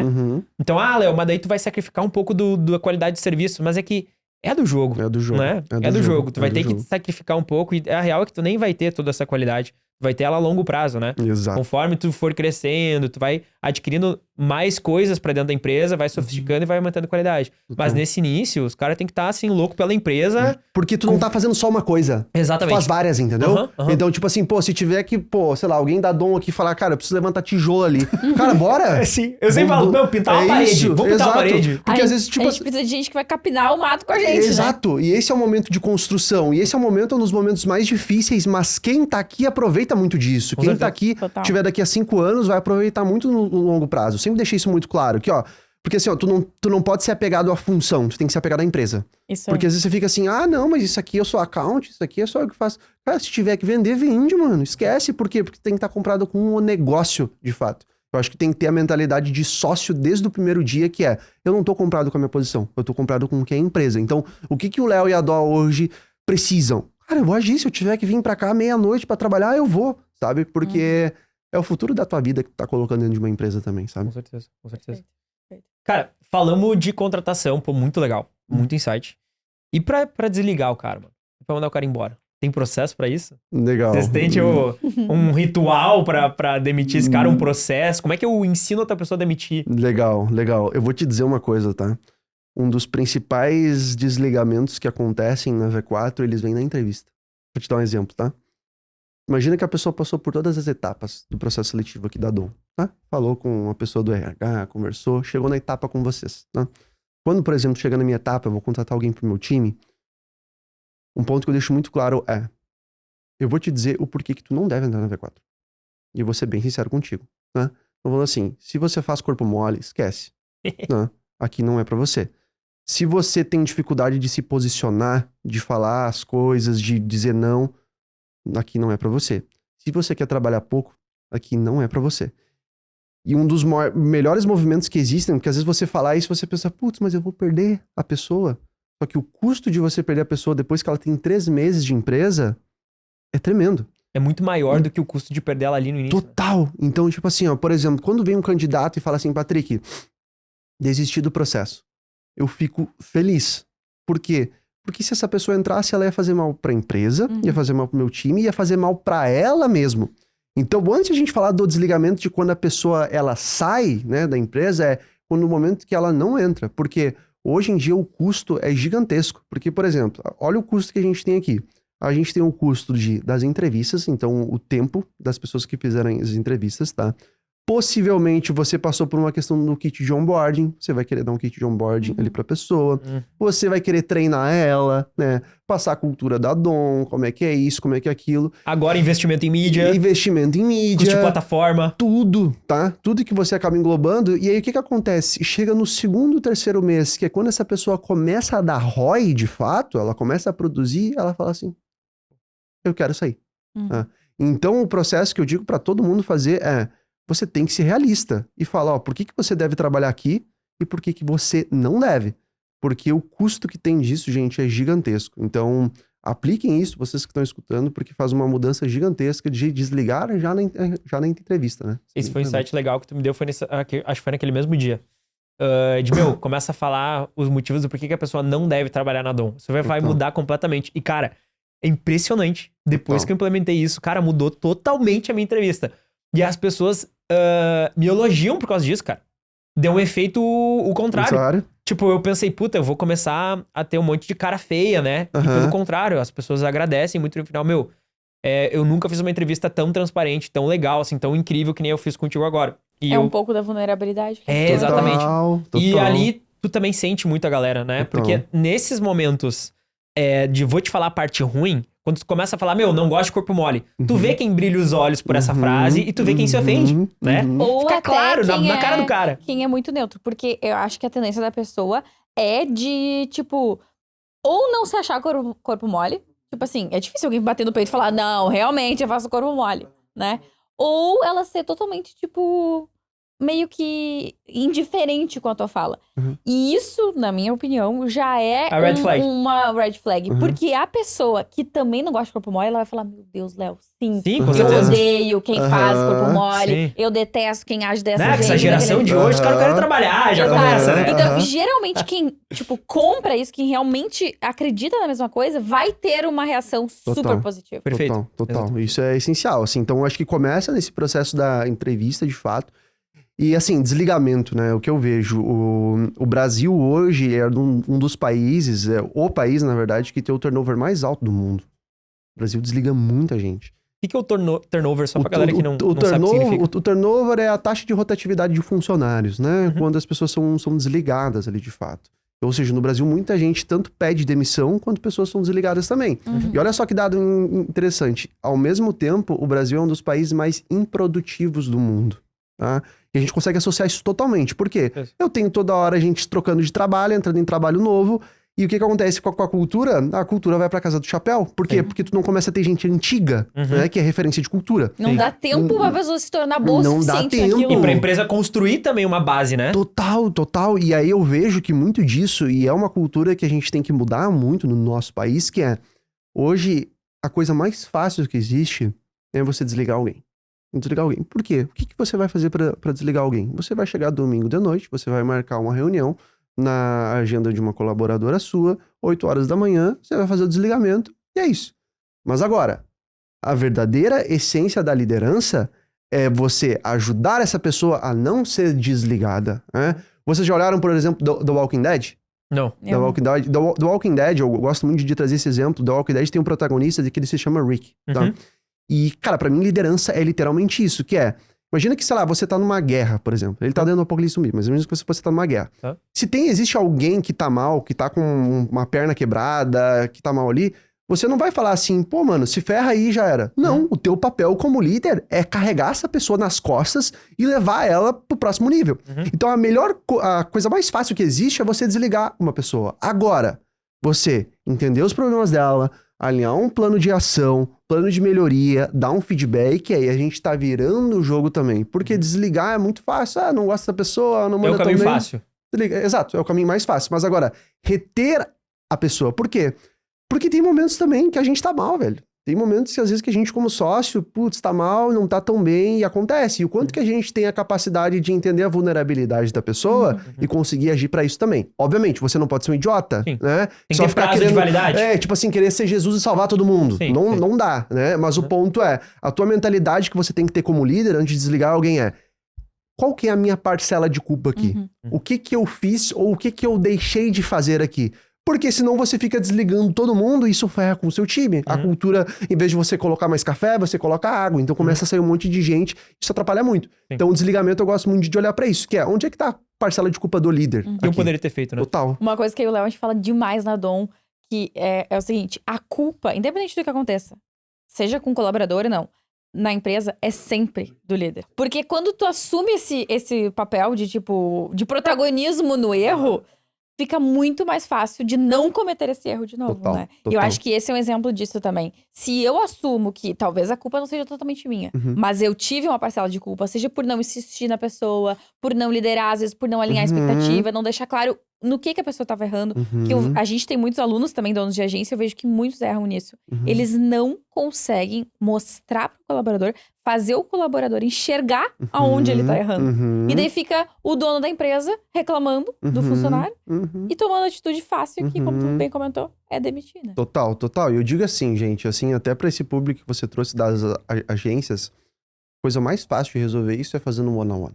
E eu digo one-on-one, assim, é ter como ritual mesmo, sabe? Toda semana você conversar com os seus liderados diretos. Por quê? Porque é tudo alinhamento de expectativa. Total. Tudo alinhamento de expectativa. Então, chegar numa conversa e falar assim, Léo, olha só, toda terça-feira, das 10 às 11, nós vamos ter uma conversa aqui. Você vai trazer algumas pautas que sejam interessantes e eu tô aqui pra te ajudar. E às vezes o que acontece? Você não conversa com o seu liderado, você não tem um momento exclusivo pra isso, você acha que só alinhar no dia a dia ele é importante, mas às vezes é bom você sentar numa sala, poder conversar com a pessoa, traçar planos de ação, isso é muito importante. porque isso alinha muito as expectativas. Ter essa questão de ritual, eu acho que é muito relevante, e são coisas que as empresas não fazem muitas vezes, né? Que eu gosto muito de trazer o livro Gestão de Alta Performance, né? Que fala muito maravilhoso, sobre isso. É um livro muito bom. E assim, o ritual mais importante que existe dentro de uma empresa é o one-on-one. Porque literalmente você consegue alinhar as expectativas, a pessoa consegue saber quando ela tá indo bem, quando ela tá indo mal, porque o desligamento nunca pode ser uma surpresa. Né? É verdade. Não pode ser uma surpresa. A pessoa tem que saber que ela vai ser desligada. Não chega assim, putz, fui desligado. Do nada, já teve alguma conversa ou outra. Então eu sempre digo que todo one-on-one, ele precisa ser registrado, as pautas têm que ser registradas, porque se não tá registrado, não aconteceu, né? E, fica aquele disse, não disse, falei, não falei, exato, né? E assim, eu sempre falo, né? Você cria um invite no Google Agenda, você coloca o documento no corpo do invite, deixa fechado para vocês e seu liderado, coloca sempre a data que vocês estão conversando ali, o líder anota as pautas, e ali você vai regulando as expectativas, né? Que é, por exemplo, pô, fulano, você não tá tão bem, eu vou te dar 30 dias aqui. E aí sempre os 30 dias a gente utiliza formalmente por e-mail, né? Então todas as pessoas envolvidas do time, né? Os stakeholders principais, plano, aqui tá a gente chama do cartão amarelo, né? Ó, tô te dando 30... E isso já serve como aviso prévio? A gente não gosta muito dessa questão aviso prévio, mas é tipo assim, toma cuidado, tu tem que melhorar aqui. A partir do momento que... Levantamos uma bandeira aqui. Levantamos uma bandeira, porque daí tu tem a evidência, entendeu? Porque o que acontece? Às vezes você chega pra desligar alguém, a pessoa, mas eu nem sabia. Não, mas olha aqui, tem registro, a gente conversou e eu te mandei um e-mail de fato nisso. Então a gente sempre chega, tipo assim, 2 e-mails, 2 cartões amarelos, depois é o vermelho e aí já era. Mas sempre olhando com um plano de ação junto. Ô, Patrick, e essa questão do cartão amarelo, por exemplo? Aí a pessoa tem 30 dias e depois ela ainda toma o vermelho e daí ela tem mais 30? Como é que é os prazos? Como é que funciona? Tipo... O cartão amarelo, Léo, é como se fosse um aviso, né? Que a gente não é um aviso prévio, né? Mas olha só, tem que alinhar aqui. A pessoa alinhou, resolveu, beleza, ok. Mas pode ser que ela vacile de novo, ela tome um outro cartão amarelo. Aí tipo assim, fulano, 3 meses atrás te dei um cartão amarelo, tô tendo que te dar o segundo cartão amarelo agora. Cara, da próxima não vai ter mais plano de ação. Entendi, depois o terceiro já é o desligamento daí. Já é o desligamento. Entendi. É coisa que a gente tenta fazer, porque senão a gente não pode ficar todo momento destinando energia pra melhorar a pessoa, entendeu? A pessoa também tem que ter essa noção. Tem que garantir que tu tá fazendo a tua parte, mas todos os limites, né? Tem que ter um prazo. E o que é um prazo, assim, que tu considera, geralmente demora tanto tempo, assim, pra tu investir numa pessoa, óbvio que não tem receita de bolo, né? Cada pessoa é uma pessoa, umas demoram mais, outras menos. Mas se a gente tivesse que colocar uma média, Léo, demora em média 60 dias, 90 dias pra eu ver se essa insistência que eu tô trazendo essa pessoa aqui vai funcionar de fato ou eu tenho que optar pelo desligamento. Cara, eu daria um prazo de 60 dias, mais ou menos, que você consegue ver, obviamente. Tem casos e casos aqui. Sim, né? mas a média, né? Existe porque, por exemplo, existe a questão de comportamento, né? Que a pessoa é desligada por algum comportamento, então alguma atitude, algum comportamento que ela tem. Ou às vezes é porque ela errou num processo, ela fez algo que, enfim, não faz sentido. Exclusivamente, assim, a única exceção que a gente tem é comportamento ético. Né? Sim. Se a pessoa fez alguma coisa ética, desligamento na hora, não tem nem conversa, a gente é muito, muito firme pra isso. Mas eu diria que é mais ou menos uns 60 dias. Como tem pessoas que são desligadas, tem pessoas que dão super certo. Tá? Porque às vezes o chacoalhão, ele é bom. Com certeza. Né? O chacoalhão faz tu sair da tua zona de conforto e pensar, putz, não posso perder essa oportunidade. Sim. Mas eu daria uma janela de 60 dias e você consegue ver como é que foi o comportamento da pessoa, se vai se desligar ou não. A gente trabalha com um sistema parecido aqui na Dom e já aconteceu com a gente. Tipo, eu tenho pessoas na operação até hoje que tomaram o chacoalhão e depois resolveu, né? E tipo, até hoje nunca mais tiveram problemas que tiveram naquela vez, né? Óbvio que teve outra coisinha, feedbacks pontuais, mas nunca daquela... proporção. A ponto de tomar um cartão amarelo, sabe? Porque tomou o cartão amarelo uma vez e foi suficiente pra, preciso me acordar pra vida aqui que eu tô fazendo cagada, né? E aí, resolveu. Eu queria entrar num assunto levemente polêmico, que é o seguinte. Queria perguntar primeiro, Patrick. Hoje, a V4 trabalha 100% presencial? Assim, na matriz, sim, com salvo exceções, algumas posições de tecnologia, tá? Que são, às vezes, posições difíceis de achar. Então, uma pessoa que tem uma técnica específica, que manja de... Os dev, assim, que são chatão com esse tipo de coisa, né? Exato. Porque as pessoas que atuam no mundo de tecnologia, prioritariamente são home office, né? A sua maioria. Dificilmente você vai ver uma galera que tem um time de dev presencial. Já são home office antes da pandemia. Exato. Só que o ponto nós temos desenvolvedores que atuam presencialmente, tá? Isso a gente tem na V4. Porém, a V4 hoje a gente tem em torno de 200 escritórios espalhados por todo o Brasil. E aí, esses escritórios, eles têm bastante autonomia para ver se vão tacar algo presencial ou remoto. Mas eu diria hoje que a V4 é tipo assim, 80% presencial e 20% home office. Mas a crença de vocês é no presencial. É o presencial. E tu, como responsável pelo RH hoje... como lidar com o mundo de hoje, onde o home office só cresce cada vez mais. Tipo, eu vejo que isso é um impeditivo para muitas pessoas. A gente já teve pessoas que a gente gostaria de ter contratado, que a gente não contratou, porque a pessoa não era adepta ao presencial. Como lidar com isso? Tu acha que isso, a longo prazo, para uma empresa crescer, realmente vai ter que abrir mão disso? Vai ter que aderir ao home office, ao híbrido, né? Acho que 100% home office não, né? Mas ao híbrido. Qual é a tua visão sobre isso? Legal. Assim, eu não posso pegar e rotular o que é certo, o que é errado, né? Não, acho que quem faz home office é errado, que é presencial é certo. Eu acho que vai muito daquilo que você quer pro seu negócio. Hoje, a V4, a gente é uma empresa que é uma empresa feita para vencer, uma empresa feita para durar. A gente gosta muito da perpetuidade, né? E a gente sabe que a cultura pra gente, assim, pro nosso modelo de negócio, pro que a gente faz, o presencial faz muito mais sentido, né? Essa troca, esse contato, pra nós serve muito. Agora, vão ter empresas que funcionam super bem home office e tá tudo certo. Eu, particularmente, por viver muito essa cultura presencial, eu não consigo fazer home. Eu acho muito difícil fazer home, por quê? Porque a cultura em si do brasileiro, se você parar para analisar, o brasileiro é muito caloroso, né? Ele é muito amigo, gosta de trocar uma ideia, olho no olho, aquela coisa toda. E o presencial, ele nos proporciona essa troca. Eu gosto muito que o presencial, ele nos proporciona a serendipidade, né? Que a serendipidade é a capacidade que o quê? Pô, você tá ali almoçando, você troca uma ideia com alguém de outro setor, faz isso e aquilo, por quê? Uma empresa, ela precisa ter duas coisas principais que eu vejo, que é a relação de confiança entre as pessoas. As pessoas precisam confiar umas nas outras, porque com a confiança você consegue fazer muita coisa. Eu consigo discordar de ti, eu consigo muitas vezes brigar contigo, no sentido positivo, né? E outro ponto é a integração. Muitas vezes o setor de vendas não está integrado com o setor de tecnologia, ou aquela famosa briga de marketing e vendas. E às vezes isso tudo consegue se resolver dentro de um almoço presencial, onde todo mundo consiga trocar ideia. Então eu vejo que para a cultura da V4 o presencial dá super certo. Eu lembro que teve algumas polêmicas aí do CEO do iFood, falando sobre o home office e tal. Bem recente, né? Eu acho que assim, vai muito pra cultura de cada empresa, tá? E vai muito da maneira que as pessoas gostam também. Tem gente que gosta muito de lidar home office e talvez pra aquela pessoa é aquilo. Agora, pro meu estilo de profissional, por eu ser uma pessoa comunicativa, por gostar de estar com pessoas, eu vejo que o presencial, ele faz uma diferença gigantesca. E foi algo, assim, que a gente nunca abriu mão dentro da V4. Até mesmo em tempos de pandemia, assim, a gente tentou se virar ao máximo home, ligava de máscara mesmo, porque pra cultura sempre deu muito certo por conta desses dois pontos, que é a relação de confiança e a integração entre as pessoas, né? Por isso que a gente faz evento, junta todo mundo, pros times se integrar, faz dinâmica, porque eu acho que isso forma uma cultura muito forte, e por isso que a V4 é conhecida também, né? Mas tu já sentiu que tu perdeu alguém que tu gostaria de ter trazido pra empresa por causa disso? Muita gente. Gente que, por exemplo, pô, assim, eu entendo o lado da pessoa também, né? Às vezes tem que se locomover um tempão e tem isso, aquilo, ou às vezes a pessoa já tem uma estrutura boa, ou trabalha muito tempo home office, mas sim, a gente perde muitas boas pessoas, assim, por ter 100% presencial. E é um risco que a gente corre, né? É um risco que corre, às vezes pode ser bom pro negócio, talvez pode ser não ser tão bom, mas pra gente, pra essa cultura forte de, sei lá, grito de guerra, essa coisa toda, pô, o presencial, assim, pra mim trabalhar, chegar no domingo de noite é uma das coisas maravilhosas, né? A gente fala que cultura é muito sobre isso. Como você está no domingo de noite? E saber que eu vou pro escritório, eu vou conhecer as pessoas novas, vou trocar ideia, putz, presencial faz muita diferença. Cara, eu tenho uma tese, e aí agora vai ser até legal, pra ver se eu tô louco ou se tu acha que pela tua experiência, depois de contratar 1 milhão de gente aí, 1 milhão de pessoas diferentes. O Patrick, ele é tipo Adão da Bíblia. Isso Ele é o Adão da V4. Né? Todos vieram. No princípio ele estava lá. Toda a descendência veio depois. O dinossauro. Todos os descendentes do Patrick.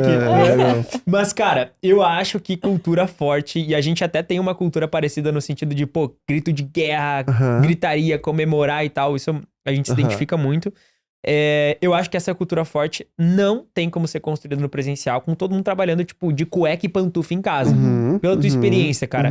De fato, não tem como construir essa cultura no home office. E de fato, só tem como ser construída no presencial ou não, Léo? Não faz tanta diferença o presencial pra criação desse tipo de cultura? Cara, o que eu vou te dizer, tá? O home office, dentro da minha visão, como eu falei, ele perde muito essa questão do contato, tá? Só que o que eu acho que é importante? Não adianta também tu querer trazer todo mundo pro presencial. Tu não tem uma cultura forte, né? E tu não botar intencionalidade nisso. Eu sempre digo que pô, Beleza, tu quer chamar as pessoas pra vir pro teu esse escritório? E aí teu escritório é todo cinza? A pessoa vai chegar ali. Hoje em dia, voltando muito pro ponto até, eu tô estudando muito isso na minha pós, que é, as pessoas hoje, elas querem estar num ambiente sexy, Léo. Elas querem olhar e pensar assim, putz, eu quero tirar uma foto que eu tô aqui, que eu vim aqui, de fato. Então eu vejo que esse senso de pertencimento, que é o mesmo sentimento passional que a gente tem por um time de futebol, que a gente tem por um time de vôlei, no presencial ele se cria muito mais. Por quê? Porque tu quer estar dentro do QG, tu quer vestir a camisa da empresa, tu quer começar a utilizar as cores da empresa de fato. E aí quando você está... Tu quer estar na foto, no vídeo da comemoração. Na foto da comemoração, entendeu? Então hoje o senso de pertencimento, ele está muito maior do que um tempo atrás. Pensa, sei lá, os nossos pais, os nossos avós. Não existia isso, Isso né? não existia. E De hoje empresa. em dia, pô, eu quero de fato fazer parte daquela marca, eu quero estar dentro desse conceito aqui. Então, automaticamente, a V4, a Dom, acaba se tornando um lifestyle de vida. Então, eu acredito... brinco que a Dom é tipo uma religião. Exato, exato. E assim, e se tu parar pra analisar, tá? Várias coisas, quando a religião é um exemplo muito grande disso, né? Eu sempre digo que se a Bíblia bastasse, as igrejas não precisariam existir. Então, Exato. por exemplo, pô, você pode ficar na sua casa lendo a Bíblia, ok, vai ser bacana, mas por que muitas pessoas saem do ambiente e vão para uma igreja, de fato? Porque lá tu respira aquele ambiente, você ouve coisas diferentes que talvez não estão somente na Bíblia. Troca ideia com outras pessoas que também compartilham dessa mesma visão. Total. Então, assim, um dos maiores exemplos de cultura que a gente fala é a igreja, né? Você conseguir colocar rituais, por que existe uma oração, é como se fosse um grito de guerra, né? Assim, trazendo... Tem o momento do louvor, o momento da pregação, de escutar a palavra ali, né? Total. E isso no presencial é muito diferente. Por quê? Tá? Eu vou trazer um exemplo aqui pra vocês. Ontem eu dei uma aula para todas as pessoas que estavam para entrar na V4, tá? O processo de onboarding. Tinha 130 pessoas, tá? A gente faz o processo de onboarding de 15 em 15 dias, tá? E tinha aproximadamente 130 pessoas. Uma loucura absurda. Muita gente, tá? Absurdo. Então, tu pensa o seguinte, eles tinham 2 horas de aula comigo. Só que qual que é a dificuldade hoje, tá? Eu tenho pessoas que estão no presencial e eu tenho pessoas que estão no remoto, né? Só que a aula toda, ela é online, né? O que acontece no online? Às vezes a pessoa, ela tá escutando a tua aula e ela tá olhando o Instagram ao mesmo tempo. Ela tá olhando o TikTok. Então, a gente tá numa era da dopamina barata. E tu conseguir fazer com que uma pessoa esteja 100% focada ali no home office é muito difícil. Porque às vezes tem o cachorro latindo, tem o homem, a mulher pedindo alguma coisa, tem a mãe, o pai, o tio. Então, o que acontece? Para tu conseguir prender a atenção de uma pessoa hoje, 1h30, 2 horas, é muito difícil. Quem dirá 8 horas, tá? Eu sei que tem pessoas que são extremamente disciplinadas, eu sei que tem pessoas que conseguem, de fato, mas eu vejo... exceção, né? Exceção. Agora, tu estar dentro do escritório, um ambiente que tu olha pro lado e tu vê todo mundo, pô, tacando ficha, né? Fazendo, acontecendo, eu vejo que isso é um diferencial, cara, que é gigantesco.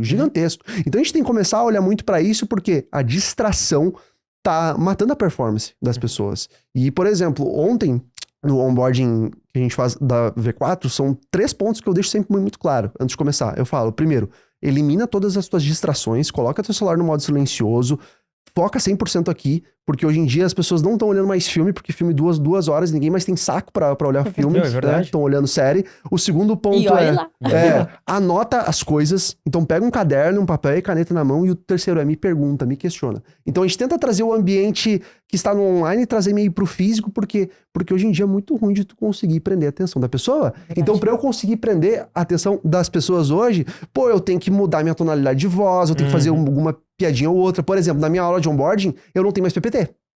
Tirei PPT total, eu pego literalmente, gente, um pint da vida e fico desenhando na frente dos caras. Por quê? Porque eu desenhando junto, o raciocínio da pessoa é melhor do que só ficar vendo imagem. Exato. Então a gente tem que muito se adaptar a isso. E isso que eu vejo que é uma dificuldade do home office, sabe? Você conseguir ficar prestando atenção enquanto existem 1001 distrações ali na tua frente, sabe? Sim. Fora que os caras também estão tão longe, daí pra perguntar qualquer coisa não é... eu dou um grito pro Patrick que tá aqui do lado, eu tenho que mandar uma mensagem, demora 15 minutos pra ele me responder, mais 15 minutos pra 100%. Ele ver, daí uma conversa poderia ser resolvida em 5 minutos, é resolvida em, sei lá, 60. Total. Porque demora demais, né? Demora demais, total. Cara, sensacional. Pô, eu concordo 100% contigo, eu sou até meio julgado hoje, tá? Porque eu também sou dessa visão de que, tipo, eu respeito o home office. Não acho que tem que tocar fogo no home office, né? Talvez vai fazer sentido pra algumas empresas. Mas pra nós, no momento que a gente vive hoje, cara, o presencial ele é crucial, Então. né? E eu vejo essa cultura sendo criada através do presencial. A gente tem essa questão de comemorar. A gente até criou o primeiro grito de guerra da Dom, até a gente vai inaugurar na próxima meta. Legal. Então, tipo, pô, tem um monte de coisa legal acontecendo Eu tô que, cara, fazendo. nem se compara com o home office. Você vai fazer né? um grid de guerra home office? Exato. Mas Bom. tem o que tu falou, a Uhum. empresa é sexy. Então, tu Então. chega aqui, tem os pilares da cultura na parede, Uhum. o escritório é bonitão, tem o raiozinho, tem o LED, tem... O ah, ambiente, O por si só, é ambiente. agradável. Isso. Melhor café. Tem Red Exato. Bull. Tem Red Bull. Exato. A plaquinha do sócio eu vou meter também, Legal, quando a gente legal. começar a ter o Isso partnership. aí é muito importante. Nossa, isso é genial, meu. Símbolos, né? Símbolos, né? símbolos. A igreja também trabalha muito isso, Exato. símbolos, né? Hoje é o símbolo da cruz e tudo Exato, mais. exato. Então tudo isso se reflete na cultura das Também. empresas também. Pô. Isso é bem relevante. Ô, Patrick, e uma pergunta intencional, tá? Todas são, né? Uhum. Mas essa em específico. A gente aqui na Dom defende muito que pra tu acertar com uma pessoa, Uhum. o processo de contratação é muito importante, Uhum. obviamente. Mas mais do que isso, é tu conseguir ter tempo nesse processo de contratação. Uhum. Ou seja, quanto mais pressa eu tenho ao contratar alguém, mais Uhum. difícil é ser assertivo. Mais chance eu tenho de fazer cagada. Mais chance, porque eu tô... Sei Desesperado. lá, eu conversei com 5 pessoas, dentro dessas 5, alguma eu vou ter que contratar, porque é urgente. E aí o mundo Né? tem 8 bilhões de pessoas, mas só tem as 5. Uhum. Exato, Uhum. exato. E a gente já se colocou muitas vezes nessa situação, e Uhum. depois de muito bater com a cabeça na parede, aprendemos, né? Uhum. Isso, e tanto que hoje a gente delega para outras pessoas, é o que tu falou antes, tem que levantar o tijolo, é isso que eu vou fazer, Uhum. então delega entre o time, Uhum. aperta um pouco mais a operação, mas não contrata na pressa. Uhum. Agora, como fazer essa previsibilidade? Tipo assim, como não chegar no momento da pressa? Como que hoje vocês conseguem projetar contratações? Ou como vocês conseguem contratar 100 e poucas pessoas sem ser na pressa? Porque eu penso que uma empresa que precisa contratar 100 pessoas, de certa forma, há uma urgência naquilo ali. Entendo que já é um time muito grande de RH que vocês têm hoje, que são muitas pessoas envolvidas, o que dá mais tração para isso também, mas considerando um cenário de uma empresa menor, né? Como lidar com isso no sentido de eu tenho urgência, mas eu não posso abrir mão dos meus critérios na hora de contratar? Legal, legal. Acho que assim, vai muito do planejamento forecasting que você faz no início do ano, né? Tendo uma projeção de pessoas, de quantas pessoas que você precisa, de fato. Mas o que acontece? O mercado hoje em dia ele é muito volátil, né? Ele muda muito e a todo momento a gente está no senso de urgência. Se eu contar para vocês e falar, nossa, que todas as contratações da V4 são super planejadas, cara, elas não são. Elas não são, por quê? Porque às vezes muda uma coisa, às vezes tem que congelar a vaga, às vezes você tem que parar, daqui a pouco, por exemplo, há uns 3 meses atrás, do nada chegaram para mim e falaram, olha só, você tem que contratar 69 pessoas para o time de marketing e vendas. 69, assim, e veio do nada e era algo que não estava projetado. Então, por isso que eu digo que um dos pontos principais aqui é a gente ter adaptabilidade, porque o mundo perfeito, ele não vai existir, tá? Ele não vai existir. Não existe nem empresa grande, né? Não. Quem dirá uma empresa menor, pequena. Não existe. Agora, o ponto é, o que você precisa focar muito, do que eu vejo, é você trabalhar muito o seu employer branding, né? É a capacidade que você tem de conseguir, de ter uma boa marca, de ter pessoas fiéis à tua marca, e você consegue fazer isso através dos seus clientes mesmo. Então, por exemplo, se a Dom coloca uma vaga hoje, estou com uma vaga assim, possivelmente tem um grande público de pessoas de agência, que muitas vezes pessoas que vão querer se candidatar aqui. Então, eu vejo você conseguir ter um bom banco de talentos, tá? De pessoas que você conversou e na época não fechou ou não deu certo, ou a pessoa não topou a proposta, mas você colocar essas pessoas lá pra entrar em contato daqui a algum ano, porque isso acontece, tá? Às vezes a pessoa não deu certo esse ano, daqui a pouco ela vem, putz, mas eu gostei tanto da entrevista do Dó da Dó e do Léo, eu quero me candidatar de novo. Então, por isso que é muito importante que a experiência do candidato na entrevista seja muito boa. Porque se ela fizer uma entrevista e isso for muito bom, ela vai comentar isso com mais pessoas também. Isso vai atingindo pessoas organicamente. Nunca sabe, né? Pode ser Total. que hoje não faz sentido, mas daqui 1 ano tu tá contratando o cara que vai ser o próximo... Tu pode pagar mais. gestor, Depois de sei um lá ano o quê. tu pode pagar mais. Então, Sim. por exemplo, agora eu só posso pagar 3 mil pra essa vaga. Daqui a um ano você pode estar pagando 5. Sim. Porque aí você identificou um talento. Então, você conseguir ter essas pessoas no banco de talento também. E um ponto muito importante... Que Isso é um CRM que vocês usam, Patrick? sim, a gente utiliza a Inhire hoje, que é uma plataforma, esqueci o nome, mas é uma plataforma de candidatos, Tipo né? um CRMD. Isso, exatamente. Daqui a contratação. pouco me vem o nome.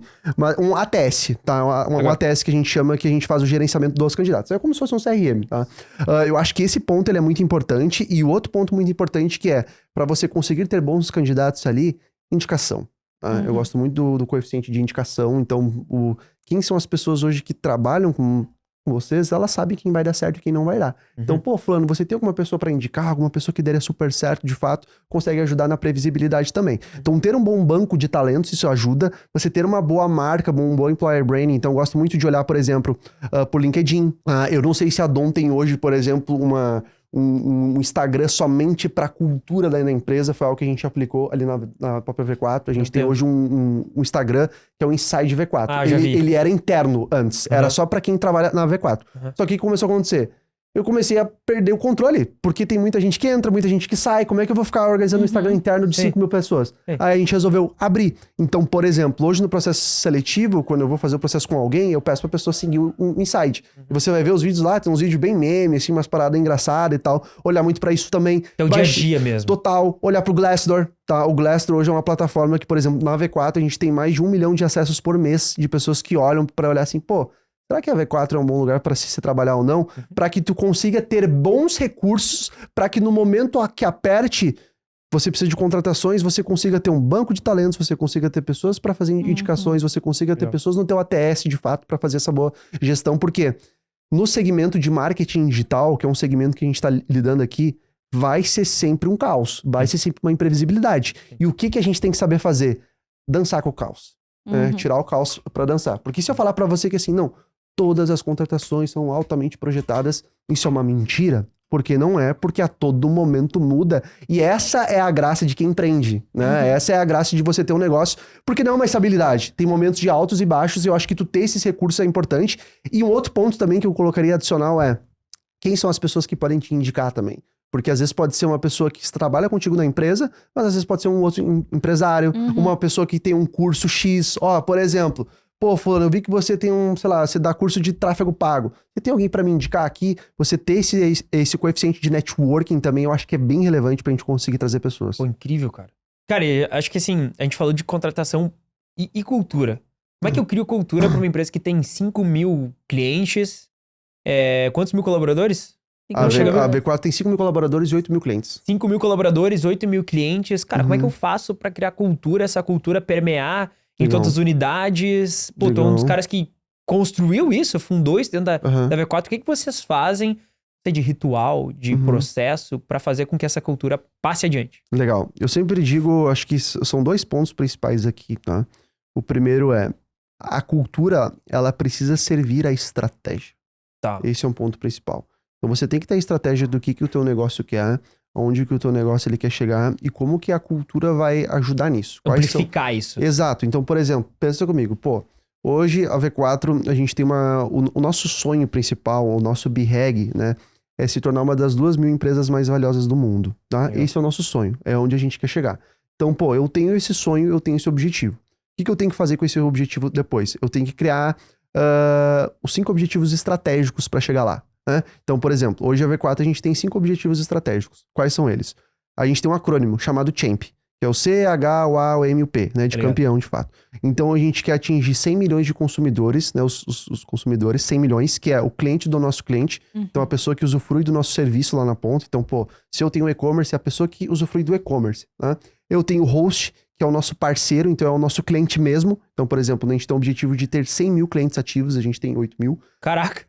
A gente tem o A, que é o Annual Revenue, né? Que a gente quer ter 1 bi de doll, né? De receita anual, né? Dólares, porque a gente tá internacionalizando o negócio. O M, que vem de Milestone, que atingiu o IPO, que a gente quer se tornar uma empresa de capital aberto. E o P, ele vem de perpetuidade, tá? Ou seja, a gente precisa, de fato, fazer com que as pessoas entendam que a maneira que as pessoas têm que agir dentro da empresa tem que estar alinhada com esses 5 objetivos estratégicos. Porque, por exemplo, o fator principal que acontece é distração. A empresa começa a crescer e você começa a olhar para as outras frentes, só que, cara, isso tá vinculado com o CHAMP, isso tá vinculado com esse acrônimo. O nosso grande objetivo. Exato. Então, pô, eu tenho o CHAMP, eu tenho o acrônimo e eu tenho que entender, cara, quais são as atitudes que eu preciso ter para conseguir chegar lá? Quais são os comportamentos que eu preciso ter e quais comportamentos que eu preciso eliminar, de fato? Então, pô, eu coloco o sonho, eu coloco 5 objetivos estratégicos, né? E a partir disso eu guio nas atitudes e comportamentos. Na V4 a gente mudou, a gente tinha 11, a gente criou uma nova cultura e agora a gente tem 6. Se torna um outro acrônimo, né? Que é o Growth.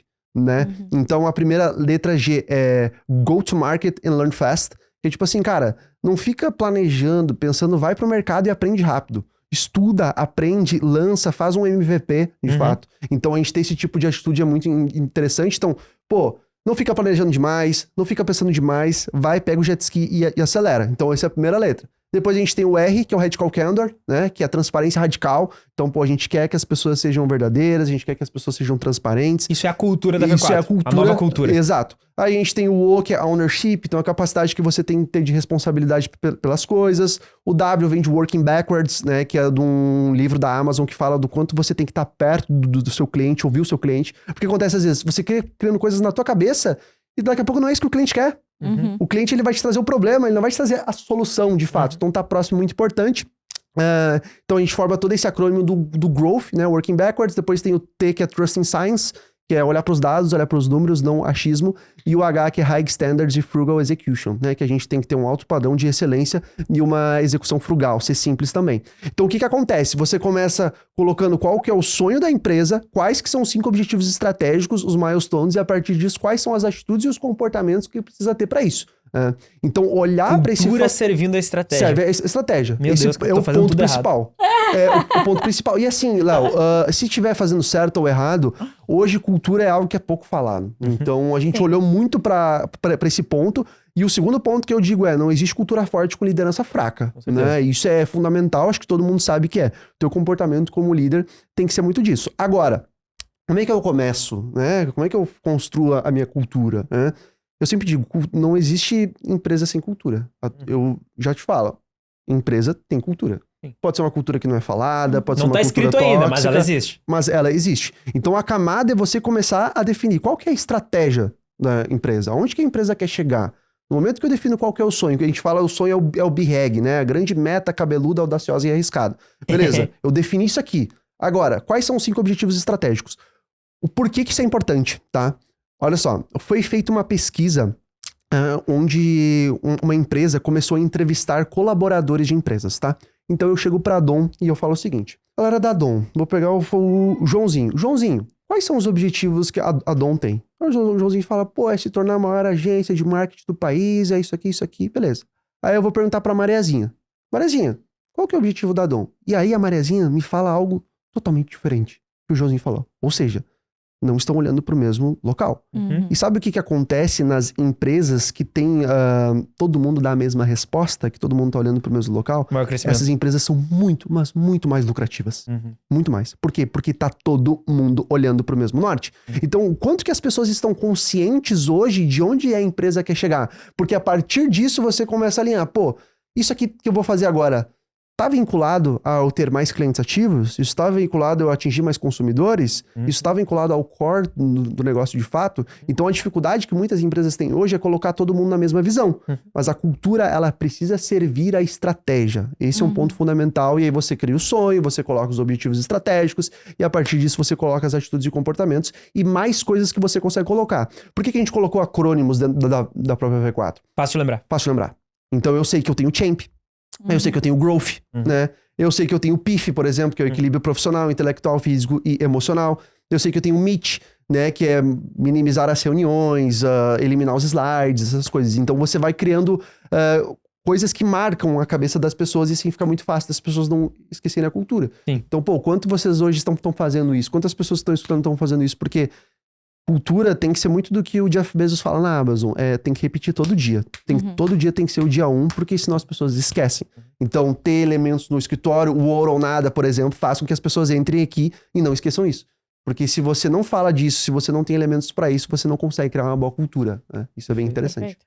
Cara, eu tô te ouvindo, eu tô pensando, meu Deus, eu tô fazendo tudo errado, tem que fazer tudo... Nossa, mas eu discordo. Porra, não. Meu, sensacional. Cara... Meu, muito bom. Não, a gente tá acertando em cultura, acho que sim, mas essa cultura intencional, da cultura servir estratégia, puta insight sensacional. A gente tem que rodar uma pesquisa com a galera pra saber o quão alinhado ou desalinhado o pessoal tá na mesma visão. Isso é fundamental, tá? Esse tipo de pesquisa dá pra fazer, é super simples de fazer e é importante mexer nisso porque é o que faz o negócio viver, é o pulmão da empresa, a cultura. Né? E cara, se os caras... É um estudo, né? Então foi a conclusão do estudo. Ó, quem tá alinhado nos 5 objetivos da empresa tem muito mais lucro, muito mais crescimento. Então, porque tá todo mundo olhando pro mesmo local. Sim, com né? certeza. Tá E faz mundo todo com essa sentido, visão. né? Total, faz total sentido. Por isso que eu digo que, assim, às vezes a gente fica pensando, putz, mas é muita coisa, é muito complexo para poder criar. Quando a gente começou a criar a cultura da V4, era um documento no Word feito de qualquer jeito, porque o importante, eu digo assim, que é a capacidade de execução.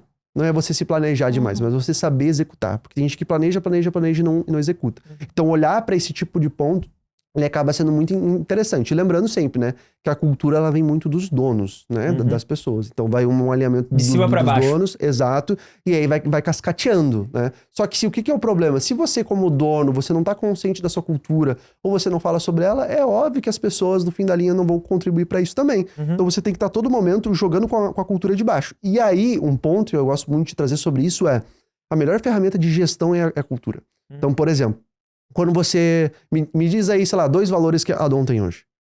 Oronadas e plante você colherá. Tá, legal.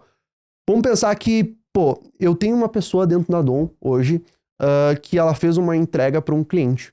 E essa entrega que ela fez não foi tão no capricho. Poderia ter sido mais caprichoso. Sim. O que a maioria das pessoas faria na hora, né? For dar um feedback pra pessoa e falar, fulano, olha só, esse teu trabalho aqui, ele não ficou tão legal por conta disso e disso, você cometeu algum erro, preciso te falar isso aqui, que não pegou bem pro cliente, tal. Geralmente o que a maioria das pessoas fazem. Agora, se eu jogo com a cultura debaixo do braço, eu falo assim, fulano, olha só, eu tô aqui pra alinhar algumas coisas contigo que são bem importantes.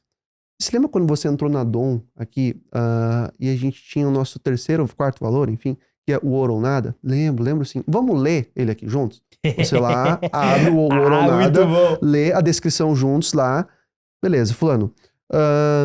Se você pudesse se dar um auto-feedback, que auto-feedback você se daria? Referente ao teu trabalho que você tá fazendo. Deixa a pessoa falar um pouquinho, né? E você vai falar, fulano, olha só. Eu percebi, tá? Eu tô aqui sendo um intermediador. Eu percebi que o teu comportamento, ele foi esse aqui. Então você faltou com capricho com o cliente. E eu percebi que o comportamento que a Dom espera é isso aqui. Como que eu posso te ajudar a estar com o teu comportamento, com as tuas atitudes vinculadas com a da Dom? A gente alinhar esse desalinhamento. Exato. Então o ponto é, tu não precisa colocar a tua opinião. Você não precisa chegar e falar assim, pô, eu achei que não tá legal isso aqui não tá bacana. Não. Eu estou sendo um intermediador dizendo que o que a cultura espera é isso aqui e o que o teu comportamento é isso aqui. Como que eu, líder, posso te ajudar a estar alinhado com a cultura?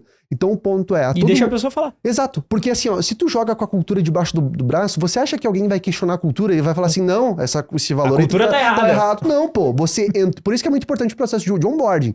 Você entrou aqui, eu te expliquei a cultura e você assinou embaixo disso, né? Então automaticamente você tem que saber olhar pra isso, por quê? Porque o papel é você estar jogando o jogo dentro das regras dele. E você não está jogando de acordo com o ouro ou nada. Você está entregando algo que não é ouro, é algo que é bronze, por exemplo, né? E você conseguir mostrar isso é muito importante. Tô jogando com o regulamento embaixo do braço. E se você pegar, Léo, pegar todas as atitudes e comportamentos, os valores que a Dom tem hoje, você consegue aplicar isso pra qualquer coisa. Sim. Uma pessoa que chega atrasada, uma pessoa que, por exemplo, não tá estudando, né? Pô, você tem que plantar pra poder colher, né? E tudo esse tipo, então você joga pra cultura, delega pra cultura que a cultura resolve. Porque às vezes o que acontece? Ah, mas o Léo, a Dó não acha o meu trabalho legal. Cara, não é que eu não acho, eu só tô alinhando você com a cultura da empresa. E eu vejo que uma das coisas que as pessoas não dão muita bola é o processo de onboarding. E o onboarding é a melhor ferramenta que existe para balizamento de expectativa. Né? O que é? Como é que funciona o processo de onboarding da V4 hoje? O processo de onboarding hoje, ele é, por exemplo, são 2 dias inteiros, tá, de aula. Então a pessoa, ela entra, ela não trabalha nada, ela só fica vendo aula, assistindo vídeo. Ela tem que fazer um TCC no final, de fato, onde ela tem que fazer... Aulas sobre a V4, sobre a V4. A cultura. Então, por exemplo, a história... A primeira aula é comigo. Então, uma aula de cultura, eu deixo muito claro o que a V4 é, o que a V4 não é. E, inclusive, no final da aula eu falo, olha só, se você não precisa gostar de mim, mas se você não gostou da aula, se você não se identificou com a cultura, pede demissão. Eu falo isso na frente de 150 pessoas todas as vezes, tá? Legal. E isso já até foi pauta de mandarem pergunta pro Denner em anônimo e tal, que é, pô, como é que o teu líder de pessoas fala isso? Mas o ponto é, se você entrar aqui e você não se identificou com a aula de cultura, você não vai se identificar com a empresa e vai fazer mal pra ti. Sim, já é uma red flag o cara meter essa pergunta pro Denner, né? Tipo assim, 100%. Então, tem aula comigo, tem aula escutando a história da empresa também, tem aula sobre perfil comportamental, né? Então, pô, lá a metodologia diz que lá pra você saber qual que é o seu perfil, legal. Todo mundo tem acesso ao perfil de todo mundo hoje lá na V4 também. Tem sobre como é que a gente vende, quais são os produtos que a gente tem, né? Tem como é que a gente retém o cliente, tem várias aulas ali, todas essas aulas elas são gravadas também. A gente faz o controle de presença da galera também. E no final a pessoa tem uma nota. E como a pessoa pode ser aprovada, ela pode ser reprovada também. No processo de onboarding? Sim, se ela for reprovada, ela tem direito a fazer uma prova de novo, senão ela não fica dentro da empresa. Esse processo é bem importante. Então são 2 dias de aula e no final 2 o TCC. dias de aula. E aí depois a gente tem os encontros, né? A jornada de ongoing. Então, nos primeiros 30 dias, 90 dias, 180 dias, 365 dias. E não é com o líder dela no trampo lá no dia a dia. É contigo ou com alguém do teu time, por exemplo. A gente tem uma visão muito de entidade única, né? Uhum. Então, por exemplo, não existe mais o V4 matriz e franquia. É todo mundo junto. Uhum. Então, o encontro são com todas as pessoas que entraram naquele momento, né? Ok. E aí você vai Daquela ver. safra. Exato. Então, é uma uma análise cohort, cara. Uhum. É a mesma coisa. Então, entrou 130, depois de 6 meses, sei lá, tem 110. Sim. E aí, depois de um ano, tem 90. E aí, tu vai criando jornadas que nos primeiros 90 dias, o que é importante que a pessoa saiba? Pô, nos primeiros 90 dias, a pessoa já ficou 3 meses, ela já maturou um pouco dentro da empresa, então a gente vai dar um papo X. Por exemplo, a gente tem uma aula que acontece quando as pessoas fecham 365 dias de empresa, que fala muito sobre partnership. Que é, como é que tu te prepara para ser sócio? O que você tem que fazer, que atitudes que você tem que ter, como é que E essa aula ele não vê na entrada, ele só vê 365. Ele vê um pouquinho na entrada para explicar, para elevar o nível de consciência sobre partnership, que existe isso, a gente abre as ações, como é que funciona, mas depois de um ano, a pessoa já passou por diversos desafios, ela já tem uma maturidade muito maior sobre o que é o partnership e o que não é. Então a gente fala, agora você já passou um ano, vai chegar o momento de você estar habilitado a ser sócio já, o que você tem que fazer, né? A gente dá as dicas, fala como é que tem que ser, porque todo o processo para tu ser sócio hoje dentro da V4, você tem que mandar um formulário, você tem que gravar um vídeo, você tem que explicar por que você deve se tornar sócio e principalmente montar um business plan, que é, o que você vai fazer? Eu vou montar essa empresa aqui, eu vou fazer isso aqui. Então, toda essa jornada de ongoing é muito importante juntamente com o onboarding, porque a gente começou a fazer, a gente não tinha muito um processo de onboarding. E as pessoas, elas duravam, sei lá, um tempo X dentro da empresa. Depois que a gente começou a fazer onboarding, as pessoas começaram a durar 5, 6 meses mais. Entendi. Por quê? Porque no processo de onboarding, eu deixo muito claro. Olha só, não vai ser fácil. Você vai ter que trabalhar pra caramba, você vai ter que fazer muita coisa. E isso, quando a pessoa tá no caos, ela lembra de mim. Ela fala... Ele me avisou. Ele me avisou que era assim. Então, eu não tô pego de surpresa aqui, né? Ô, Patrick, mas nesse ongoing, todo mundo dentro da mesma sacola, digamos assim. Se entrar um estagiário e entrar um líder de setor... vai estar todo mundo dentro desse... Tipo, é como se fosse uma turma...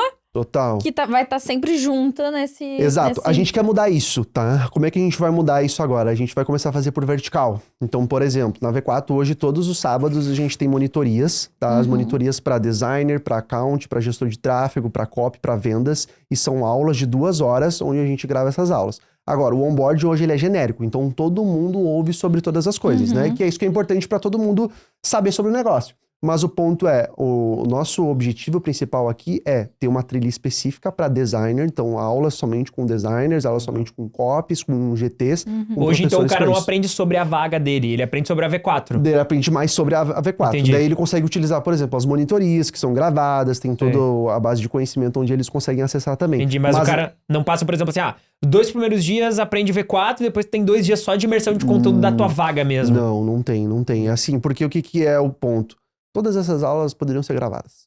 Só que se eu coloco pra gravar, as pessoas não vão assistir.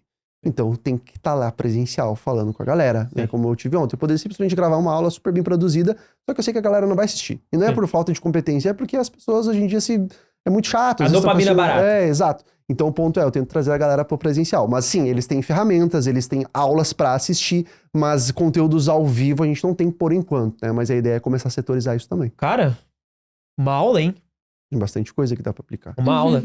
Patrick, depois desses 5 anos aí, meia década de V4, mais de 3 anos e meio como sócio. Isso. 3 anos e meio como sócio.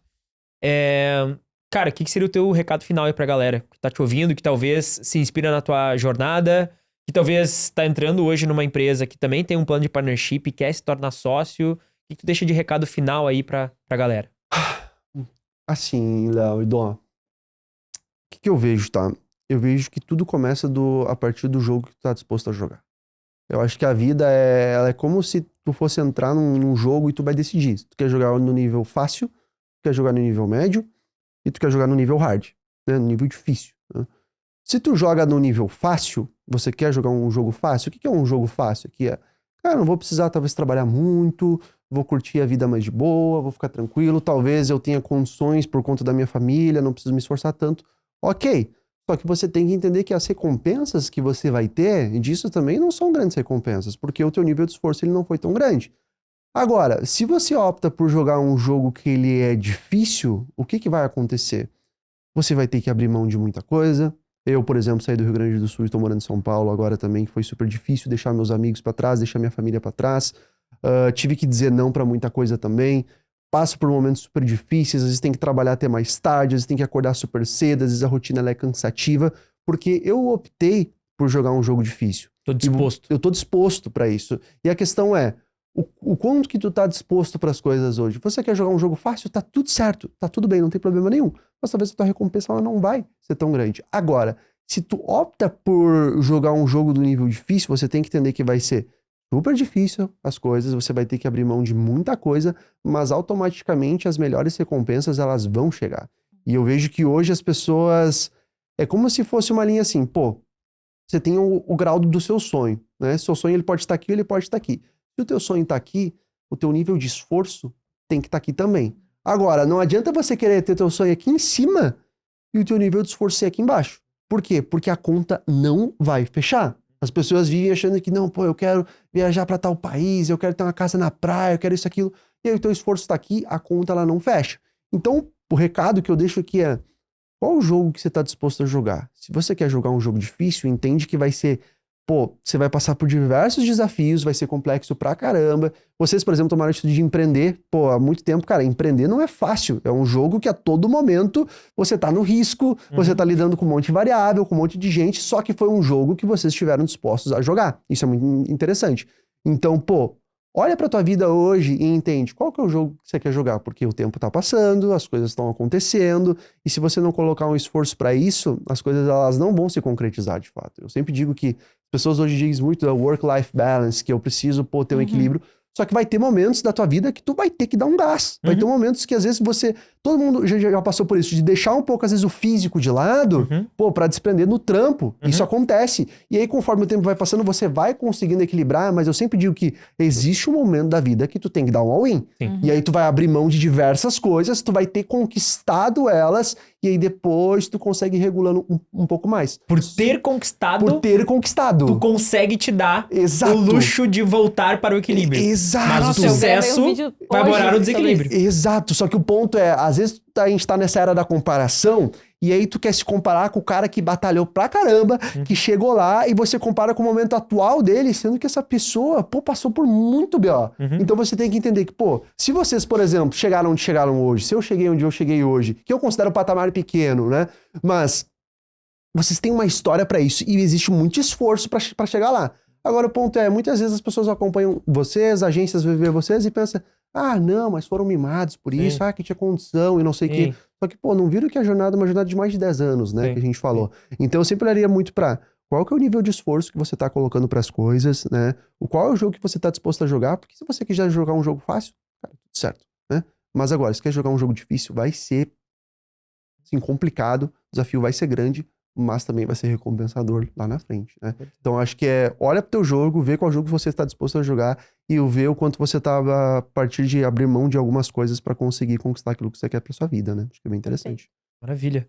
Patrick, muito obrigado por essa aula, cara. Passou voando, né? Passou voando, cara. Passou voando. Antes até da gente encerrar, onde as pessoas podem te encontrar? Vocês podem me encontrar, ó, eu sou bastante ativo e polêmico lá no meu LinkedIn. Eu já vi. Eu já vi também. Patrick Miller, lá vocês podem colocar Patrick Miller V4 Company, ou no Instagram também, @_ Patrick Miller, MULLR. Vocês podem me encontrar lá, troco bastante ideia. Sou bastante adepto a conversar com todo mundo também. Acho que é super bacana, porque eu tenho uma visão pra minha vida, quanto mais você ajuda os outros a crescer, mais você cresce também. Cara, né? com certeza. E depois que a chavezinha disso vira, você quer ajudar todo mundo. Pô, vem pra cá, traz as agências presencialmente aqui, vamos crescer todo mundo junto. E o sol nasce pra todos, né? Então você pode me encontrar lá também. Pô, cara, obrigado por ter topado o convite. Tenho certeza absoluta que gerou muito valor pra galera. E é isso aí. Espero que seja o primeiro de muitos. Com certeza. Primeiro de outros. Com certeza, eu estarei sempre aqui, gente. Obrigado. Perfeito. Obrigada. Maravilha. Galera, vocês podem nos encontrar em @bolha.podcast e @domdigital.com.br. Parece um site, mas é um @, tá? @Léo Maciel e @DD Balmer. @Didi Balmer. Galera, espero que vocês tenham curtido. Deixa um comentário aí dizendo o que vocês acharam desse episódio. Gerou valor, não gerou? De 0 a 10. É 11? Por que 11? E a gente se vê na próxima. Tchau! Tchau.